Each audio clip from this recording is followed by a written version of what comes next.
Listen. Yeah. Yes, dog. Get that out of there.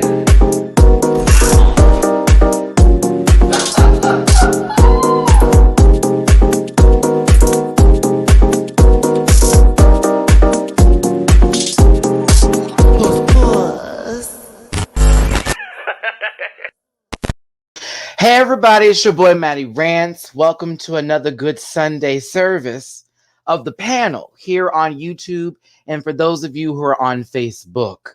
Thanks for being here, everybody. August 22nd, what it do?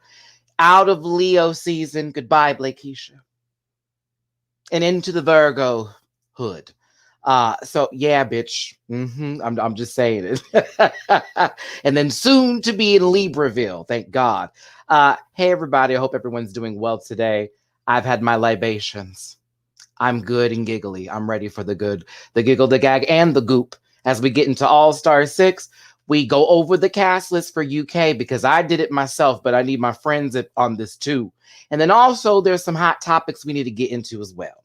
Now, if you'd like to follow me on my social medias, it's the Linktree link.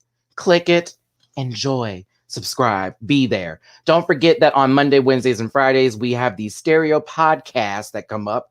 Food Porn on Mondays, Online Dating, the Ghosts Who Run It on Wednesdays, and Fortunate Rants on Fridays. And then I'm partnered with Airtime app for Tuesday and Thursday shows. Tuesdays is Drag Race Everything, and Thursdays, you can win some money with Drag Race trivia and hot topics. All right. Little shimmy show. Ooh, Dooley, we have props today. Do I have to bring mine in too? Oh no, I want to be a part of the class. I'll have to go get mine. I'll just use this fan for right now. Listen, I'm going to bring in shoulders. Yeah, that's what I started calling my good friend. I need to bring in good shoulders. Flipping a jack, but not too much for the crooks, Darius. This good one is a cook, chef, doctor extraordinaire. And soon, in a month from now, I will be seeing him and some of the rest of this panel. Let's go ahead and give it up for a little Dooley underscore noted. Hello, friends. Hello. Greetings, friends. It's Sunday. It's Sunday. It's greetings. Greetings. Greetings. Girl, I'm in a great mood. We are out of Leo season. We are in Virgo season. I'm feeling elegant. I'm feeling activated. I have ascended. Okay. I have ascended. Listen. I'm ready, baby. I'm ready for this. I'm here for that. As you can see, look at me. I'm going with the theme. I'm in. You're there. Bob's Burgers. And God damn it, Bob's on my goddamn shirt. Linda, G, oh, Louise, and my bitch Tina. Hey, Tina. Puberty sucks. I know it. Shout out to Tarjay. You always come through with the cut-ups. And, of course, my Sailor Moon shirt that I was waiting for Chris to be here, but I couldn't do it, Chris. I couldn't wait for your friend. I'm sorry. But, like, this one was too cute to pass by. She said $12.99. I said, me. That is cute. Okay, like Tarjay be coming through with the nerd shirts. me and this other girl were in there. She looking at me like, I said, yeah, it's all this, right? Dooley, socials for the people out there, please. So you can see Snorlax. Oh, word. She's kind of peeking out the show. That's cute. Work. Social media. So you can find me on Twitter at _Dooley Noted _ That's DOOLEYNOTED, sandwiched in between two underscores. You can find me on Instagram with Dooley Noted, spelled below, DOOLEY _ NOTED. For all of my content, you get food, you get gym selfies, and everything in between. Or Dooley Does Food solely for my food content. And then like, share, comment, subscribe. Follow me on the YouTubes at Dooley Does Food. I have plotted out my next video. I am excited. I was going to give y'all a hood classic, but I was really reminiscing about my childhood at the fair. So I'm going to give you a recreation of some good old fair food. I am excited for this one. Ooh, I'm here for a little fried and dyed and laid to the side. It's going to be fried, girl. I'll be breaking off the grease. Okay, thank you. Also, I am not shading Libras. I was just tickling. Look, this is the Leo thing to do. Y'all get sensitive. I was just playing with y'all raw. Rawr. All right. I was just playing with the Leos. You know I have respect for y'all. Girl, you've had your turn. You've had your turn. Go sit down. I got to sit down. Two shout outs before I get this next one up in here. First to Dr. Mac on Instagram, aka James. Happy birthday to you. You sent me a little message. Do I get a shout out for my birthday? You get a shout out for your birthday. And Jeff with the G, my good friend out here in Houston. We went to Cidercade yesterday, which is this adult arcade that gives cider beer. The cider beer was gross, but I enjoyed playing some old games. Marvel vs. Capcom 2 was played. Capcom vs. SNK, X-Men vs. Street Fighter. Oh, we were there yesterday. And DDR was played as well. Yes. Matty did it on hard. I did it on hard. Plus, I won Munchkin last night. So I'm in my full... I was like, yes, I did everything. Me and Jeff with the G are friends on Facebook now. I was watching y'all activities. I was like, work, y'all. Y'all are in these streets. I saw the check-ins. I was a Happy birthday. Thief orc, everybody. I was a nasty. I was stacked the whole game. But yeah, let's go ahead and bring in the next one. Speaking of Leos, first of all, now this is a blue wall and a brim hat that everyone can get behind here, showing a little bit of a choral sweater moment and understanding the assignment as always. Another doctor in the house. Can I give it up for Blakeisha? Greetings and salubrious salutations. Salubrious salad. Hello. I can't wait to see you in September, Blake. I don't know who needs to hear this message, but Leo season is 24/7, 365. We allow you girls to have a moment in our sun, but please every day is our sit your loud ass over here on the corner. And every day is our season. Every day. It is not. Y'all beg for attention, get it, and don't know what to do with it. Go have a seat, baby. And you're mad. Go have a seat, baby. Mad about what? I had my turn too. Let the other girls have their turn. Go have a seat. And it's always my turn. It's 7 minutes and 22 seconds into this. Loud ass niggas.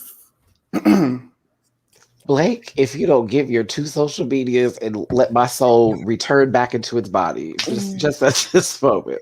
You can find me on Twitter at BA Rowley86, on Instagram at RowleyB, or barf_1. That's BARPH_1. Absolutely. I love it. Whew. All right. Now, you all have been commenting each week. Where is this man? Where is he at? Now, you know this one is a vacationeer. I can't wait for the YouTube series, Chris. Okay. I can't wait. I'm telling you, if you don't start doing it, I'm going to pop you. But listen, this one over here has been around the world. Nah. And he's got those reads, baby. Gov it up for C Diggy One. I did that, bitch. Hey, how are you? Doing good. How you doing, my other Sailor Scout? I'm great. The girls are so irate on the Leos, huh? I don't understand. Irate? It's cathartic. It's a release. I forgot. We've tolerated you, and now we get to release and allow the other girls to have a turn. So, you know. Okay. I'm not as strong in this opinion, however, because my birthday's coming up, so I don't care. But at the same time, rawr. I mean, Beyonce is like, they make she made Virgos redeemable. But anywho. Only one. I'm glad to be a Libra, but at the same time, I ain't dragging a Virgo. I mean, we're Kiki Palmer, Ava, girl, there are so many other Virgos that we all love, but work. It's also it's a prop episode, right? Since it's Silky's episode. Props. I'm glad we all had the assignment here today, as props are necessary for this. Now, we are going to all have different opinions on this lip sync. I'm already aware of it. And I've done my vocal warm-ups. Absolutely. So before I give the what's it called the whole precursor before this, Chris, give your social medias for everybody so they can find you. Yeah, you can find me on all platforms, honestly, like Twitter, Instagram, YouTube, CDiggy1. I'm also on Pop Roast with Alexander Rogers. You can find me on his channel, or Apple or Spotify too. Fabulous. Awesome. Thank you, Chris. Follow. He's currently doing the Real Housewives of Beverly Hills right now, and I just caught up, and oh my God. It is the season. It is the motherfucking season. Shout out to Garcelle and Sutton if you are watching this. Bitch, you gave me life this week. I was over here in my other room screaming, Chris. That's why I was texting you bitch, what is happening here? I was cringing the entire time at that table. It's going to be good. From now on, every episode. Absolutely. This is a fan. Not able. I like your shirt, Chris. That's cute. I do Oh, too. yeah, for all time, always. That's cute. Come on, Loki. Okay. Listen. Yes, for those asking, Jamar is on vacation. He's in Puerto Rico as we speak. He'll be there for the next 2 weeks. So, like, this is a trip for him. So, if you would like to ask him any questions at Jamar84, at Jamar840 on TikTok, he would love to talk to you while he's on vacation. I hope the weather's right. good there. It's like a hurricane here. So Yes, I just drove through that hurricane. Oh, you did? Ooh. Oh my goodness. I'm glad to hear you back. You made it through. Right down through the wire. I've been keeping up with our good friend Jamar84 on social media. He's living his life. Apparently he was shooting his shot. I was proud of him. I was like, come on, Fred, you better live. He also has a movie coming out very soon on Amazon Prime, The Assistant 2. So shout out to my good friend Jamar84. And of course, if he would be here, he would, and he'd give you the best possible. Okay. So with that being said, because I already know how this episode is going to go today, and I like to just start this off by giving a little bit of a napkin for those who need to sit their drinks down on. Okay. These are just opinions. come on, disclaimer. If you do not agree with these opinions, it's okay. And I'm okay with you just agreeing with those opinions. Mhm. However, I'm not going to disrespect these opinions because I asked them to be here today. Now, if we are talking about someone who you love and adore so much, I want you to not take it so personally because I don't wish those persons any ill will. However, I understand that a critical thought can be sometimes a little shattering. So with that being said, we say what we say.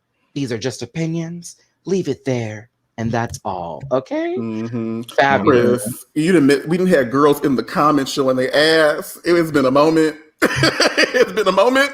So welcome back. I just want everybody to be clear here that this is just this is for shits and giggles, and that's that. Do I need I'm my already blade? halfway through my drink. Damn it. Oh Lord, I Listen, had water. I've had enough Water. of this. Listen, I've had enough of this Tahoe OG to be perfectly fine through this 2-hour moment here. So I am good and ready to go. We enjoy This is very this special too. This is vodka, sweet tea, and THC lemonade on top. Yes, that sounds delicious. That sounds hilarious. Exactly. Viewer discretion is advised. Yeah. So I'm just gonna go ahead and I do feel that. ill prepared. You are. Feel ill prepared. Okay. I don't think you've never been. So, like, honestly, we will continue down this road, whether you feel the yellow brick or just a brick in general as it hits you. Okay. 500 in the room. Thanks so much for being here. Shout out to Chi Chi on my Cash App, as well as Casey and D. Oh, I haven't even put up my little, things that people were mad I used to do. So I guess things are okay, right? Right. Okay. Blog about that. Let's continue. Shall we? What is missing? The little banner. I mean, if you want to, go ahead, but by all means. All right. Banner back up. You think, you know what? I'll do that, Chris. This is your channel, sir. I appreciate it. I honestly just, for what reason? It's like, at the same time, people think, so I'm like, Make your money, black man.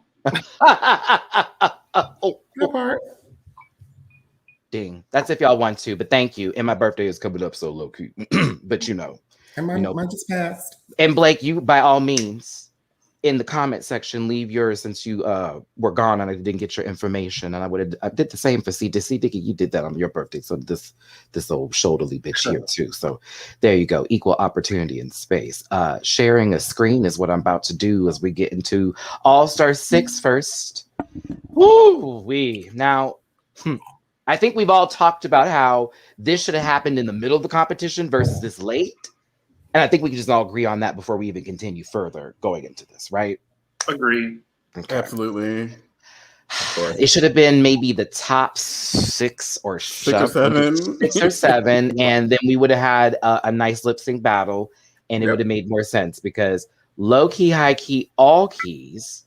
And no shade to my sister here, but Silky, this was the show you asked for and you were given. And I'm not saying that it was given to you, but it's like, bitch, you low-key said, if I was ready, if I had to do this, and this is literally what we got. So that's why I was entertained by this, because Silky spoke this into existence from season 11. Like, oh, if I was gonna do it, bitch, I was gonna wear it out. Okay. And that's why I was like, oh, you did what you needed to do. But we're gonna go through this episode and I'm gonna get everyone's opinions. I just wanted to start that off before someone got to their keyboard like this. Okay. All right. So let's see here. Whoo, Lord have mercy. I have opinions. He did something. I don't know who was what needed to be done. So let's go ahead and mute her. Oh, wait. Who? There's already someone? Huh? I didn't even say nothing. I was about to say it. I was like, okay, listen. These 4 people were quite excited. Look at Ginger looking like a doll sitting on a counter, you know, and then you have Trinity over here slamming her tail. That used to be a pool toy. You know, you got the Wicked Witch of whatever West here, and then you've got the Purple People Eater. They're all living. Bitch, we made the top 4. What a happy moment for these 4. We've done it. We've done it. No, you didn't do shit. Like, that's how that happened. happened. Already had hers. Literally. Right. It's like, what is it? What kind of fuckery? I would have been, so TKB said she was in the mood and eventually like got out. But I would have been pissed too, bitch. We've been here for 40 weeks. And now you want to bring these niggas? Oh, girl, absolutely 9. not. I would have been mad too. They said 9 weeks. And it was like, I mean, it's 11 p.m., girl. Really, we've been here since 6 a.m. I'm tired. I'm hungry. Girl, what is this? They said, I'm tipsy. Like, no, ma'am, I don't have the capacity. I would have been so fucking hot. I'm not gonna lie to y'all. I would have got over it quicker than Trinity did, but in the beginning, I would have created hell. Like, I would have been like, now what is this? What is that, y'all? I unpacked only this so many clothes. Now you got extra episodes. You didn't tell me this shit. Like, you know what I mean? Now I gotta make something for the next one. Like, that's where my mind would have been going. Like, oh, they don't fuck over my drag. Like, bitch. imagine though, like you go through all that rigmarole, you play your game, you get the top 4, work, and then surprise a bit, like you were like, I would be crushed. I would be so aggravated and so crushed that like I put so much energy and now we got to deal with the bullshit. Like, for real? I mean, were they supposed to be shocked though? I mean, this is Drag Race. Isn't it Ginger's like 3rd or 4th time? Like 4th, 3rd? Okay, 3rd. Yeah. I mean, they should expect the twist at some point. I think it's because they got so close to the end. I'm sorry. Exactly. Like, that's why it was like. Exactly. It's like you expect a twist when it's like 6 girls left, but like when it's 4, it's like we got 1, maybe 2 episodes left, and now you throw this. Like, this is at least another 2. Like, that's too much. And I was ready to pack my bags, get my crown, and go the fuck home. Yeah, Blake. I would say in addition to that, like the fuckery for each All-Star season is always some new bullshit, and like you can tell that the girls have been playing the game, trying to assess the previous bullshit, like especially All-Star 3 bullshit. You can tell by the way they're voting and they're interacting or whatever. So to sit down and think, "Go, girl, we done made it, girl. We ready?" And then I would be like, hands. Where is RuPaul Andre Charles? Hands, because fuck this. I'd have been mad too. I mean, for me, I get where people couldn't even like care less about it, or it's like, okay, girl, whatever, this is shenanigans or whatnot. But for that first 5 to 10 minutes, I'd have been sitting there, my makeup been cracking and everything. Like, just pieces falling off. Like, oh, they really pulled a stunt on me. Now my whole mind would have been trying to change my entire strategy, because whoever's coming back, it's get that hoe out. Get that hoe out. Get her out right now. Because she can't stay here. Out. That part, because then you don't know who's coming back. We don't know who's coming back. We don't know if it's going to be a double wham or a double bam or nothing at all. Probably both. I mean, it'd be lovely if it was both of them, to be honest with you, just for the simple fact that one of them literally cleaned the house. And then if you only brought one of them back, oh, girl, that would be like, so what was all that about? I mean, this lady literally made all of her shit and came out here with props and stunts and shows. Girl. Like, come on now. I think in she the also hotel room, like building shit. Oh my God. Out of pizza boxes. Survived a 3rd bottom, thinking, yes, I made it to the final. I can relax. That part, especially after it being like, oh, they never want me to get here. They never want me to get here. I got here. I got it. That's like me thinking I won Munchkin and someone going, Annihilation. Right. And now that person has won because I've expended all my cards and I've sat there like, baby, I did everything I was supposed to do, but you didn't. So you vary that. So it is scary, but at the same time, I can feel where the girls were like having fun and they're also getting drunk because they, of course, were feeding them liquor. And then the other one over there giving, you know, I'm just a prom night dumps a bit like that. Very, very, very bad energy. I'm like, come on now. Like Trinity, I felt it, but I also saw her get happy towards the end. So I don't know. She felt the edit was very, oh, she's soured, this, that, and the other. But girl, you had to be sitting there not moving for a good minute. For just a good minute. Carson was the MC. Should have been Ross, but work. Should have been Ross. Or Michelle, not Carson. Hell, Jeffrey Ward Chapman could have been an MC. Girl. One more bottom joke. Let's not get crazy. Too crazy.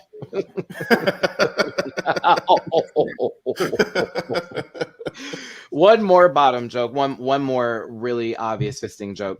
Thank you, Carson. But it was RuPaul's Secret Redemption Lip Sync Smackdown is what was presented. These queens who were eliminated get to come back and lip sync to get back into the competition, but they go one by one based off of the order of elimination, meaning if Serena Chacha and Jiggly started this, then either one of them would have had to have lip synced against every single solitary person that was then eliminated to then come back into the competition. Nine queens, 7 rounds. That is why I had a lot to say about this. It's a lot to go through. It's a lot. But I think Silky said every girl had like 3 days 2 or 3 days to prepare for each. True. Like that bitch was sitting in her room making shit out of pizza boxes, candy wrapper. Like, oh my God, like the pressure. That's it's a lot. The 2 to 3 day part that I live for because I would have been that music would have been in my ear 24/7. I would have been in there practicing down. I've been creating choreography. Oh yeah, I live for that. I was like, that should have been on. I came out there, stretch Cameron Michaels tees. Ah! But yeah, I think that's amazing. At the same time, it was also like day by day. It's like, okay, am I gonna make it again? Am I not? Like when Silky, I think the Yara one when she was like, oh shit, I made it through. She was really happy about because that was like number 3 at the time. So it was like, okay, bitch, that's a lot. That's a lot of pressure. Or was that 2? I totally forgot about Yaras. Damn. That was my favorite. Okay, we gonna talk about it. That was one. I love that song though. Like that, I love that song.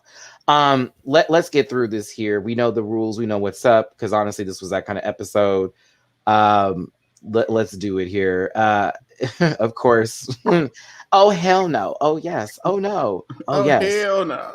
Serena Chacha and Jiggly Caliente were next. I mean, based off of our own knowledge and video game presentation, y'all, since this was very 80s arcade scene and, you know, fighting aesthetic, I think if we looked at the stats, Jiggly would be the clear winner of what this would be. But then Serena Chacha, again, in her wigs, have tried to re-enter into the atmosphere. So... Can I just say that I feel like Serena Chacha has to go down as the worst drag race contestant. Like the people don't like her. The girls on the show don't seem to particularly care for her. Like she just seems like why are you here, girl? And then over Magnolia Crawford. Oh wait, you might have got me. I was gonna say Elisa Summers. Oh, there you go. I was like, wait, that's 2. I can think of a third one. Come on, man. But did the people dislike Elisa like that? I feel like the girls are like Serena Chacha. It's not they don't dislike her. Aside from DragCon 2015, where have you seen Elisa Edwards? Exactly. Summers. Answer. Summers. Period. Not Edwards. Oh, you know what? My bad, bitch. You know what I had meant. I know. I'm just saying. Alyssa was just on national television with the kids. Okay, like they know who Alyssa Edwards is. Put a foam wig on and go. You know, there she is. But yeah, Serena Chacha versus Jiggly Caliente. The Serena Chacha chose this outfit to come out in. Cool. And Jiggly came out in this outfit, which I was like, all right, this is about to be a battle. Thank you. I understand the assignment. Free Your Mind by En Vogue. Wasted on these 2 queens. Well, okay. Hold on. So there's a little rigor mortis here happening, kind of. So Free Your Mind has been on the queue since about season 2, girl, and they keep passing it over. So my assumption is that this was on the roster for the lip syncs for both of these girls for their season, which is why it was used. they would have already known the lyrics for their season. I would have hoped they would have already known the lyrics just in reality, in terms of it being an in vogue song. It's in vogue. Let's see here. I thought I enjoyed this personally as a lip sync. For me, Jiggly was giving me what I needed, especially with that pony whip and giving you down, boom, boom, cat. I said, Janet. Now, Miss Mom over here was whining. She was taking off her clothes. I said, okay, cool. We got it. And I enjoyed that. But my problem is we get to this part right here. What were you doing? I thought Serena was doing a really good job until she started doing the bunny hops. The only other major critique that I had about her particular lip sync is that it felt rushed. So like, you had a reveal, baby. So like, give us the slow reveal and then get into it. She just kind of threw the shit off and started bunny hopping. And I was like, it's girl. the faces for me. I was like, what is that? Like, she looked like a 4-year-old. I was like, girl, this is so immature. Like, her padding was odd too. I did notice that. I agree. Listen, that baby tried. She did. And it was cute. And you know what? I give her more than what we saw on a particular season when she was talking to Mad Junk. So it is what it is. But I knew that Caliente would jiggly that ass all over her, and that was gonna be that. Serena, when you remake Aquaria's wig, go ahead and have a conversation with her and ask her how to lip sync, because I feel like that's a really good mutual exchange. I hope Aquiria shows up to lip sync. Blue. No shade, Aquiria. I'm just saying. I was so disappointed. I can't ask somebody to help me with something if they're not gonna be there. But you know, at the same time, I would have been too. Now let's be. You know what? Excuses. No excuses. Pandora said she was tired too, girl. I would have questions that you'd ask yourself. I would have been mad. Questions. Jiggly versus Silky Nutmeg and Nosh was next, and this was a interesting one to say the least, as I was not prepared for the following epicness to happen on this stage. Now, they both seem to feel animal print, as Silky is out here in this good old leopard print dress. I was like, okay, sister. I thought she was going to like somebody's like occasion or function. I was looking at the outfit like, where's this about to go? Then Jiggly is out here looking like a leopard Power Ranger, and I was here for it though. I was here for it. I'm sorry, it was cute for me. Look at the boots. I was like, bitch, you are hip. Like, come on, girl. It looked like she's going to a Pussycat Dolls audition. You know what I'm saying? Like, I know you want it out. Like, I was like, okay, I know this outfit I would here, say, right? if we're going with Power Ranger references, it's like Scorpina had a midlife crisis and was like, girl, we changing it up. We dropping the scorpion and we're going leopard, baby. This was giving me like returned, like the second season of Bad Girls Club type of tease, but like the reunion episode. Like, she came back in like, that's right, girl, you was talking about me. Hip, like, you know what I mean? Like the MTV. But come on, Jiggly. I was here though. I was like, bitch, some hips is out there. Come on, giving me T.S. Madison, right? So let's continue through. The song itself is Girls Just Want to Have Fun, which I did not care for these two in particular getting that. Like, really, y'all gave them Cyndi Lauper, and I like Cyndi Lauper, not shading it, but this is Silky and fucking Jiggly. You needed to give him some Mary J. Blige or something real cute. That would have been on. That would have been on and pop. Like, you know what I'm saying? Because them two are both very much that queen to give you some nasty good soul. But I was like, okay, Cyndi Lauper, we love this song. We know it. Everybody knows this song, right? Sing it in the bar. Everyone together. Color doesn't matter. That kind of shit.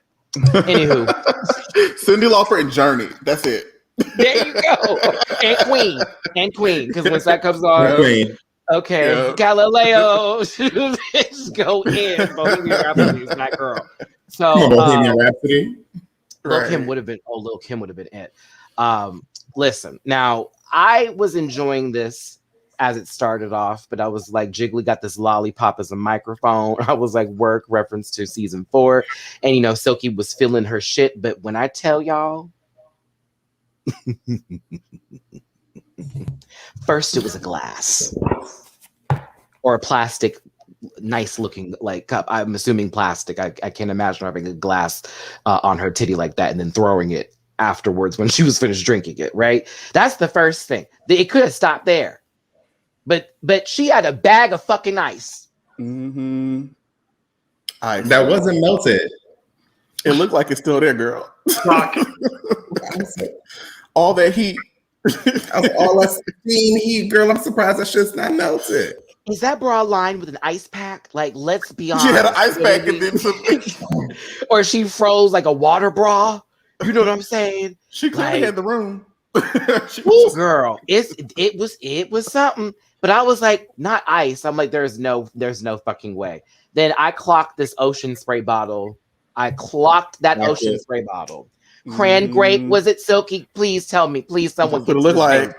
I need to know what was the actual mixed beverage going in because it looked a little cran grape. And if that's the case, you are my sister. Because cranberry would have been a little bit pinker than that, and cran apple ain't that color. It's not. It's just a little bit more dark red, but that is giving me grape down. So I was like, okay. Jay Lee called it out, but like this, Coco from Detroit did used to do this, and the first time that I saw this was on Comic View. Back in like 1998, the girl was telling the joke, and we like, what the fuck is she doing? And she pulled out a big ass, like it was a whole thing. So I love the homage. I love that she did that. See, somebody was asking, well, it could have been fake ice. No, we can go back to the picture. Y'all have to see this condensation. Right, that's it's come on, water cycle. You better call out condensation. Like you have to look in there. That's a wet ass bag. You know what I'm saying? Like she didn't just spritz it with water to give the illusion just so she could drink some fake rubbery ice. You know what I'm saying? And why have the rubber ice if we're gonna go ahead and just do the liquids? Because then there's a Crown, a bottle of Crown. A full bottle of Crown. Like, girl, that was a brand new bottle of Crown Royal. Amazing. Probably Crown Apple too, because that's how they like. I love a good reference to another reference point, but the fact that it was girls just want to have fun, and she's like, "Bitch, I'm gonna pour a drink," and then proceeded to do this as she was drinking to do the words. Like, come on! And I love you, Jiggly, and I was here for that. But this girl pulled a full stunt on you, and it was a stunt. You know what I mean? So finish the beverage through the cup, girl. through it, and then proceeded to dance. Like I'm talking about the whole bit. I was like, okay, Silky. Yeah, that part was funny.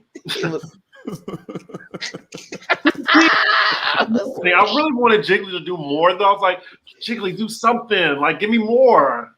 Because this is cute, where we just rock, and it's and a little turn. But this one over here is literally concocting a potion. You know what I'm saying? So, it turns. I will say, the girls know I don't see it for Silky Nutmeg Ganache, but I'll give her flowers where I believe that they are deserved. You turned that bitch. I'm not a complete hater. Like, yeah, she did that. I'm not a girl. Now I can't say that for the rest of these lip syncs, but now you turned that. Not yet a woman. Crossroads. All I need is time. Listen, Silky won that one. Go on, Silk, with the good old milk. Up next is her and Yara Sophia. We got to jog Chris's memory here. Yara Sophia did Shakira. Her eyes were dead. She went home that week. I'm just playing. Listen, Yara Sophia decided that she was going to entertain us with a belt buckle and a jacket, and I was sort of here for it. I was also entertained by Need Help repacking. Silky was coming in with some reads. Her and Jiggly had a good time. Jiggly said she was going to send her back to Mississippi. And Silky said, girl, looks like you stretched out your cheetah print. Because it did. When you looked at it, it looked stretched cheetah. I was like, Lord, this is going to be a great episode. But Yara came out here with her famous, who is that character from the Suicide Squad with the mask that sword steals souls? Because that's what she gives. Yeah, that's what she gives me with the painted makeup right here. It's just a mask, and she's carrying swords and steals souls here. But I like Yara. Trust and believe. You were great at DragCon. Silky looked like she was about to sing for the Baptist. At the gospel choir? Yes, Methodist, Episcopal, St. John's choir. Episcopal Baptist of the First. On Lamb 7th Avenue. Very, very that. Of the Lamb Notions. Yeah, very over the cross of the first son. All that. I Baby. mean, you cannot tell me she's not the lead soloist. Like, you know what I'm saying? But she looked like Twinkie. She looked like Twinkie. Come on, Clark. Magic Yes. Brown. No, Jarrell was right there with you. He said it. He said Twinkie Clark. I can't.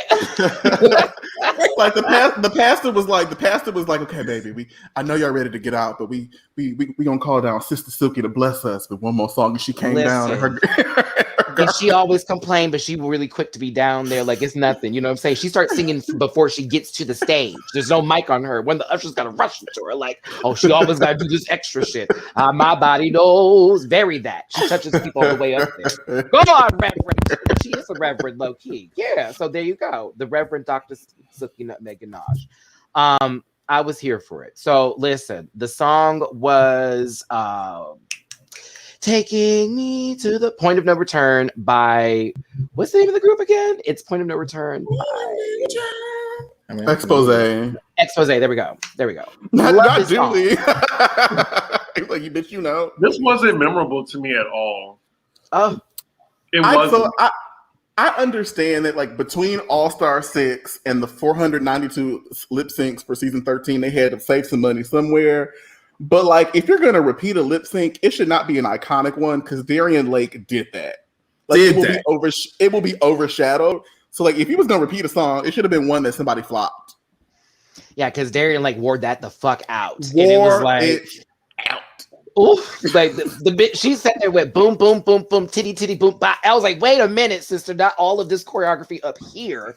But like, yeah, it was interesting for them to repeat the song. I love the song, but I thought that Silky was cutting the fuck up for this one, especially with that little shimmy shake. The garment. Oh, the garment worked for Silky. The garment worked for her. Like, and that stop, she said, Kylie was counting her 5, 6, 7, 8. I was weak. But Yara to me was doing the sexy number with the song, and I was like, okay. But then we got here, and I was confused because she was playing her pussy like a guitar, and I got that, but I was also like, she's down there for a while. Yeah. We got you, and we stayed here. I was like, oh, it might be an itch for real. It was too much. Like you said, it looked like it was a little itchy, and she was trying to pat that itch out because she didn't want to scratch. But it was like, ma'am, you've been on for about 8 minutes. You gotta wash your tights. You gotta wash your tights. Yeah, that's what happens. This bacteria grows, little scratchies. But you know, Yara attempted to get the demons out while Silky took a bath. I know everybody who was at Roscoe's that night. That hair stood on the ends of your necks. You felt the rain hit you again. Okay. We were like, I got nervous. I was like, girl, not this water. I hope she don't whip it around at RuPaul and wet this lady. You know, she's immune system's low. You can't do that now. You can't. Not her immune system, Matthew. What? I felt like this water gag though was not necessary. Like I was like, why are we wet now? I agree. I was just like, okay, what else? I'm assuming it was supposed to be like a flash dance bit, except there was no seat. And, you know, we got a split out of this too. It was like a kick split out. And I was like, okay, there you go. Blake, she took her foot and it extended and it landed into a angle of split differential. I'm trying. Shut your face, Uncle Fucker. Okay, listen. So Silky took a bath on stage. Beverage. I was here for it though. It was like supposed to be sexy. See, there's a split. I told you. Good for me having a screenshot to prove I was right. She extended her leg and fell into a split, and I was here for it. Yara is coming out of hers. You know, people were doing things. Silky won this one. Okay. Chris, like that was not memorable. I just wasn't moved. That's all. This like from both competitors. This was the first lip sync in the like Rolodex that I had feelings because I was like, I'm sorry, Scarlett. I can't believe I'm saying this, but girl, you deserve better. You shouldn't even be there, girl. I'm so sorry. I'm sorry, sis. They played in your face. Silky was shocked that she saw her. She said, girl, what are you doing here? Like, oh my God. But baby, Scarlett was fucking stamped. Gorgeous. That mug, Scarlett was It was beaten to oblivion. That girl was in the hospital. Do you understand what I'm saying? Like they were literally having her on the iron lug. There was no hope. She died. That's how good she looks. I was so good. The cat suit. Jesus Christ. Like, oh my God. Oh my goodness gracious. I was here for it. Mother gave you a knee high and said, I'm pushing through. Sexy, sexy drag queen. This is the definition. Okay, very that. Like, she can at least say that this season, girl. You didn't come out looking a fool not one time. So go on, bitch. It's so interesting though, because for All Stars 5, they let Blair stay because of runway. But then y'all play in Scarlett's face because she was giving you runway at a minimum. She was giving you runway. So We've what's already the seen tea? looks online where it would have been nice to have seen on the main stage, but okay. So I'm putting this up here because of the fact that they played every time they were trying to introduce who this person was coming to do the redemption lip sync. And Silky's frame is literally Silky's frame. Nobody else but Silky has this frame that has been on this program that would be there for this. Like, I hated that so much. And I thought to myself, why are they even playing that? Just have it darked out and then just lift it up. Stop doing this. Yeah. Okay. That was annoying. Like, even when Jiggly came up, Silky was like, oh, that's Jiggly. Because she knew it's only so many big girls. Between Serena and Jiggly. It's like, come on now. Like, you could have done something different with that. That felt a little played for me, in my opinion. Because if I was sitting up there, I'd been like, girl, how am I supposed to feel shocked when this baby comes through here? Silky didn't even wait half the time. She was like, literally like, girl, this is taking too long. What's up? Can we hurry this up? Please. Scarlett and the only white woman on Drag Race I feel was wrong. Child. To the point of no return. I mean, there's one more, but never mind. We'll get to it. We'll get to it. Oh, okay. I know what you're talking about. Okay. Now, also, we're going to talk about this part of the editing too, because this was low key shady. But I do need to talk about these born again Christian heels. These biscuits. This is not a zoom in, people. This is not a zoom in. This is literally the shot from the episode. I have not done any altering of this. Listen, these are pew heels. These are I work the church organ shoes. You know what I'm saying? Because that's 29 or 250.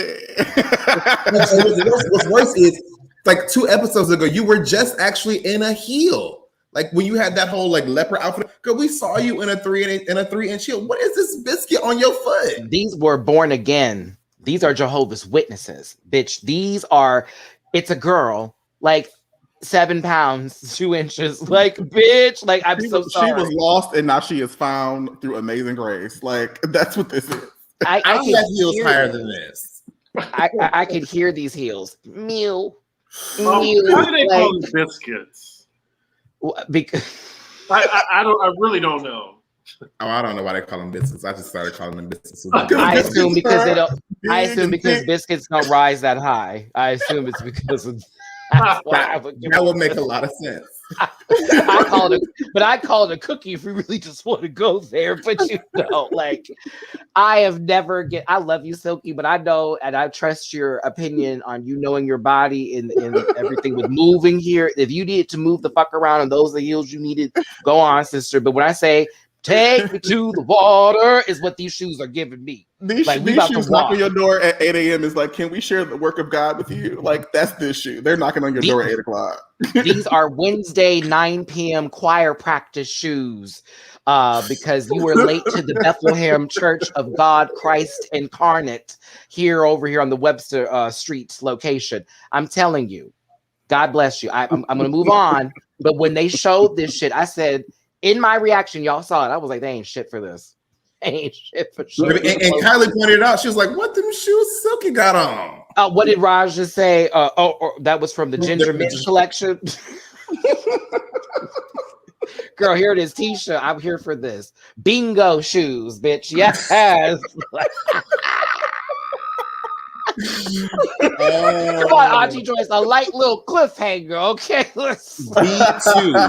Be 2 inches or more. I'm gonna call it a kids coaster. That's what that is. Before they get on the big girl rise, that's what they need to have. Woo! That reminds me of the episode of Living Single where Regine's mom goes to bingo. And she's mad at Regine, and she got on that ugly jacket and the shoes. Why won't you wear my sweaters, Regine? That's why you don't have a man, Regine. I love Living Single. So Silky came out here dressed as Beyonce. Don't do it, Blake. It was the blonde wig for me, and it was the bodysuit with the puff sleeves. I was like, go on, B. So I was here for it. And then Scarlett, they had a cute little moment. Season 11 sisters, all that good stuff. You know what I'm saying? Jokes, ha ha ha ha. The songs by Cher. I wanted Gypsies, Tramps, and Weed, but we got Songs for the Lonely. So it's an emotional one. It's a build-up song. It's also a 1 a.m. The girls are on acid in the club, enjoying their privilege. That kind of music. Very Palm Springs. Yes. Lots of strobe lights and smoke. Very Wilson Manners. Yeah, there we go. There we go. They finished, and now they're trying to slowly get you out, and this is what they play. Yeah, this is very queer as folk music. So listen. Yes, come on, Babylon. This would be like the end of season 2, and they're in the club, and that song starts to play, and then Brian breaks up with what's his face again. So it's like, okay, here you go. Justin. There it is. Thank you. I remember more of Noah's Ark for obvious reasons, but there you have it. So Scarlett and Silky were both performing. Scarlett was a little slow on the build-up here, but you could tell where she was going. When she got to the shifting of the knees, like the down, boom, boom, I said, okay, Scarlett. And Silky was giving, what's the word I'm looking for here? She threw a couple of counts. I was like, okay, that's lovely. This is fabulous. Flag, well, excuse me, I'm speaking ahead of this. Silky get a flag, and it was sitting on the side of the stage the entire time because she walked up with it, everybody, as she did with all of her props, walked in with them, laid them down, and was like, I'll be back for this later. And she proceeded to give an HBCU performance to a Cher song. So I'm going to be honest with you. I leaned more towards Scarlett in this song than Silky, but the whole flag coming out of it, I was like, it's entertaining. It's just, she's entertaining as fuck. So I see Silky won, and I see people who agree with that. But for me, I don't know. I just thought, I don't know. I was a little bit more on Scarlett. Chris? My turn. I thought this was another unnecessary prop. And at this point, I was just like, okay, she's going to do this every lip sync. And Scarlett looked beautiful, but as soon as the music played, I was like, okay, they're going to give this to Silky. Like, Silky is just, she's such a big presence, figuratively and literally, that you need to get the attention on you. Like, Silky is going to, like, do something, like, desperate. Like, throw herself on the ground. Like, we're not there yet. Oh, yeah. And I did put that screenshot in, so yes, there will be that. Yeah, it's just like you got to do something to take the attention off of Silky, and I don't think a lot of these queens did that. So that's why Silky progressed. I mean, I have more to say, but I'll wait till we get to the lip sync that I think she should have lost. Okay. Okay. I mean, she said that she approached all of these lip syncs as like a lip sync for your crown. And when the girls show up for a lip sync for a crown and don't have a reveal or a stunt, the producers be like womp womp and you don't move on. So like, I guess I understand the framework for it. Mm-hmm. I mean, I don't mind her having props. It's just like, it just didn't apply to the song to me. That's all. Like, it was just like, look at me. Like, I mean, Sasha Velour had a whole rose petals on her wig. I don't know. I feel like that's the same energy applied differently. Really? It's the same thing applied differently. Wait, what was the song? What was the song again with the? It was So emotional. No, So that emotional. That kind of like with the roses. I feel like Sasha Velour's was like a build-up. It was like the first one was like, I'm happy, I'm throwing my gloves off, I'm throwing my other glove off. And that's like, bitch, I'm fucking emotional. Here come these wigs, and like no one's ever seen this on Drag Race. Like, it was iconic. Yeah, that part. I'm not dragging the lip sync. I'm just saying, like, it's a similar energy where like you're trying to pull the attention to you. I think the difference is that we hadn't seen Sasha Velour lip sync up to that point, so we were super gagged about it. Like, I think it's the same thing applied differently though. I mean, I don't know. I don't disagree with you, Julie. I do feel like this prop doesn't fit this song. Like, right. why do we have a major red flag? Like, what are you doing? And Yeah, again, I'll give Silky roses. She looks gorgeous. she came in with roses and like Yeah, they both threw look them, great. and then I the whole agree. roses were coming out. I felt it was, I don't know. I understand where Julie's coming from too, but I'm also like, it felt a little more emotional with the roses coming out of it, almost as to be like I was holding these and now they're literally falling apart. You know, I'm so emotional over. Girl, I'm not about to break down something from that months and seasons ago. We talked about these. Oh, years. Thank you. Thank you. Boo! Scarlett lost this. Silky won it with the flag. It's on. Now. And a biscuit hill. Ba-doom, boom, ba-doom. Shout out to Easy Squeezy. Happy birthday to you today. Happy birthday to you today, Jeff. Lord have mercy. You coming by the house? You want another Munchkin game? I'll win again. He'll probably curse me after that. So let me stop talking. Okay, sorry. We were in a curse dungeon where every time a curse was played, everyone was affected. So we sat there for like 10 turns, just losing levels for no reason because we kept knocking them. It was awful. Fabulous. I'll see you here later, friend. I need to go get my sugar mellows. Okay. So Silky versus Aquiria. I was really hoping for this. I wanted to see this fight. These are two friends, and they're also, you know, people who I enjoy like all the time. Regular Munchkin, that gamer guy. We don't do the Adventure Time one. There's too much stuff going on. I don't need to be fed. Silky came out like she's about to rob a perfume store. So, like, honestly, she did. She did. I was like, she got a booster bag. She got a booster bag sewed into her garment, and she was finna start. It's like all the Tom Ford is gone. Like, it's just very that. Like, she literally looked like she's about to rob a Dillard's, and I understood it. So she's waiting for someone to come out.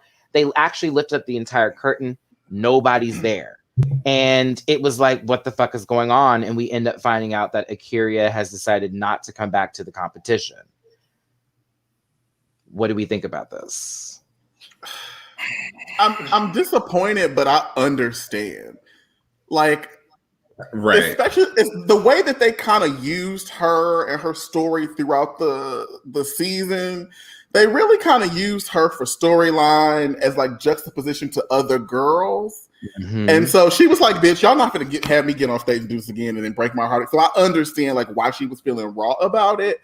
Yeah. Thinking like a producer though, I kind of feel like they did that hoping that she would lip sync and they were going to use that to bring her back. It's what I'm thinking was the original like idea. I don't know that, but like, I could get on board with that. I can get on board with that. And I feel like if I were in her head, she's probably like, I'm not going to win this competition. And so if I'm not going to win the competition, there's no point in me trying to come back. I mean, did Silky think she was going to win the competition? I think Silky thinks she can win the competition. I believe Silky believes she can win the competition. Yeah, I think Silky had more confidence going into something like this than Aquiria did at the time because Aquiria was defeated with how her run went. While happy with the runway she presented, everything else as far as challenges when it came to Aquiria, it wasn't the best. And she was doing way better on her previous season with that. So it's like when Chi-Chi came back and Chi-Chi was like was fourth on her season, but then she comes back to All Stars and it's bottom. Roxy was pulled by her friends. These two, it's different because they have to politic, so it's not the friends race, which is what was already seen before. So how many times was she in the bottom? She had been. Go ahead, sorry, Chris. It was third. It was her third time, right? Third time. Okay. Yeah. But also to this too, because I want to give my point. But before, let's give Mirage thank you for this little Donene baby. I think the reason why people were over her props is because we saw it back to back. But in her defense, every week she needed to do whatever she could do to wow the judges. So I could understand why she did it. Listen, whatever works. You ask Alaska, whatever works. I'm telling you. I would never forgive them for that. When that bitch put her leg in the air and she was moving, I said, y'all let that bitch win that lip sync with that. I was shook. Mm-hmm. Was that Cherry Bomb? No, that was the one against Fifi. Yeah, that was got to be real, you, because she was a little pound cake. Yeah.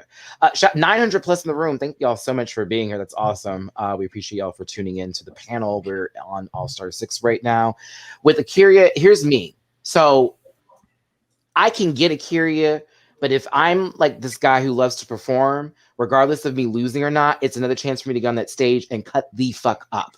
Exactly. That's why I would go back, because it's like whether I win or lose, I'm going to entertain and I'm going to have people saying if I lost that I should have won this, because that's the kind of motherfucker I am. But I also can feel when someone has finally had their limit and it's like, let's cut it out.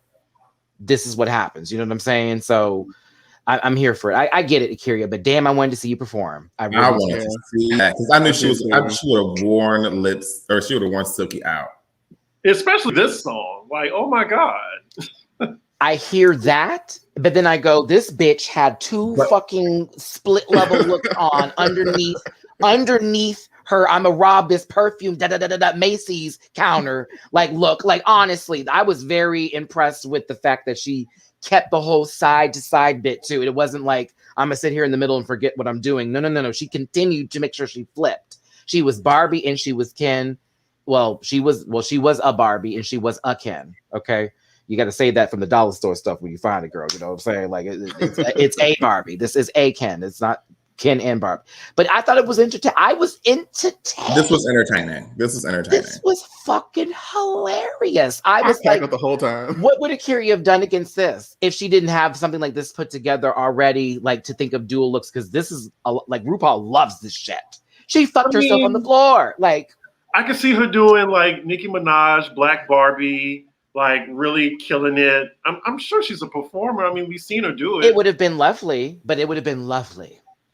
I wanted to see a battle, and I thought this one was I thought this would be where we would see a good battle.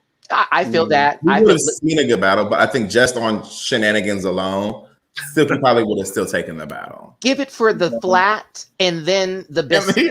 Yeah, give it up for that at least. This lady was walking around here with a whole movement and was still giving it. Okay, just give it penguin girl. Just okay. It was a tad messy to me, but it was cute. There go Alaska. It's always messy. It is. But it was entertaining as hell. For me personally, I was giggling. I was giggling. I thought it was funny as hell. So I thought that Silky had that just on that alone. And even when she was finished with the performance, y'all, this is how she posed. Did not face the judges directly. It was, I'm giving this. So I enjoyed the roll around in the fuckery of it all. I did enjoy that. And y'all know I be dragging girls that be rolling around on stage. Okay. So, but I enjoyed this. And I guess by herself, it really worked. So no one was having to jump over people, Latrice and Trinity. Okay, so let's get into it. Ooh, I have an opinion. Now she posed like an AKA. She don't even know, and that's the crazy part, Blake. She probably don't even know. She probably wouldn't even know. Like, you know what I mean? Really, what is this? Oh my God! I was giving Chrissy, like, no, you were giving probate teas, sister. Right, I was about to march. You was about to stop, sister. Number 6. A white girl online. Ivy number 6, bitch. My sister is an AK. She's actually number 6 for her sorority, Miss Confidential. Go on, Miss AKA. Shout out to my sister. She also just had a baby. Beautiful baby girl.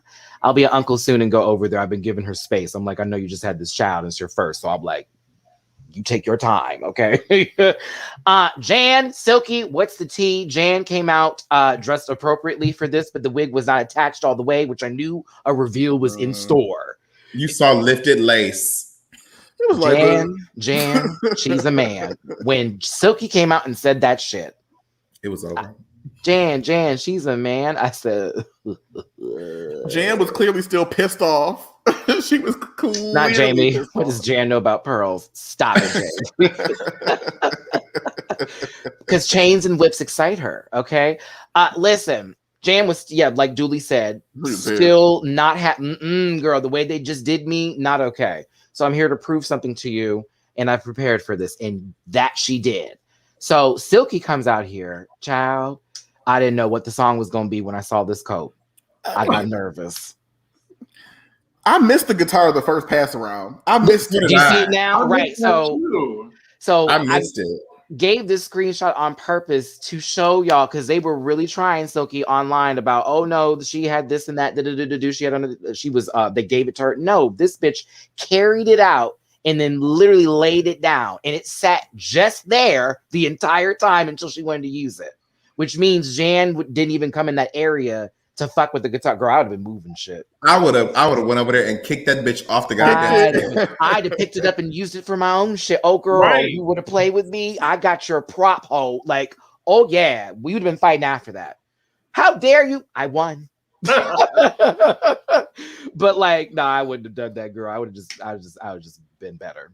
But this was interesting. The fact that Silky shaded the fuck out of Jan, talking about, Scarlett wore this 2 something somethings ago. It was like, oh, bitch, like, what's going on here? I can't. And the song, to me, was catered to Jan.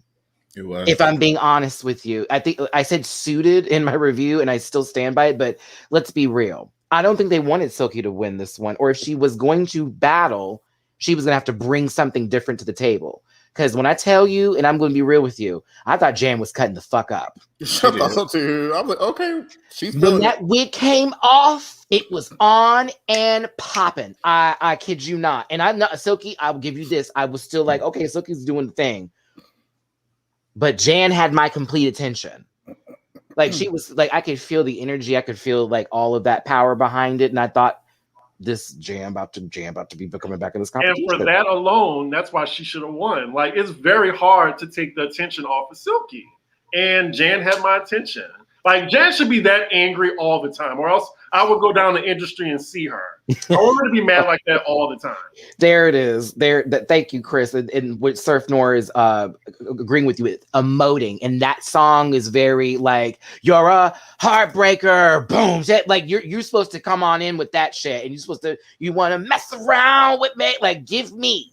Bitch Puddin' would have killed the fuck out of this. That would have been a very good. Bitch Puddin' would have did that. Bitch would have wore this low. I think she already has. Wore this low. Bitch is very good at this. Like, Meatloaf would have wore this low.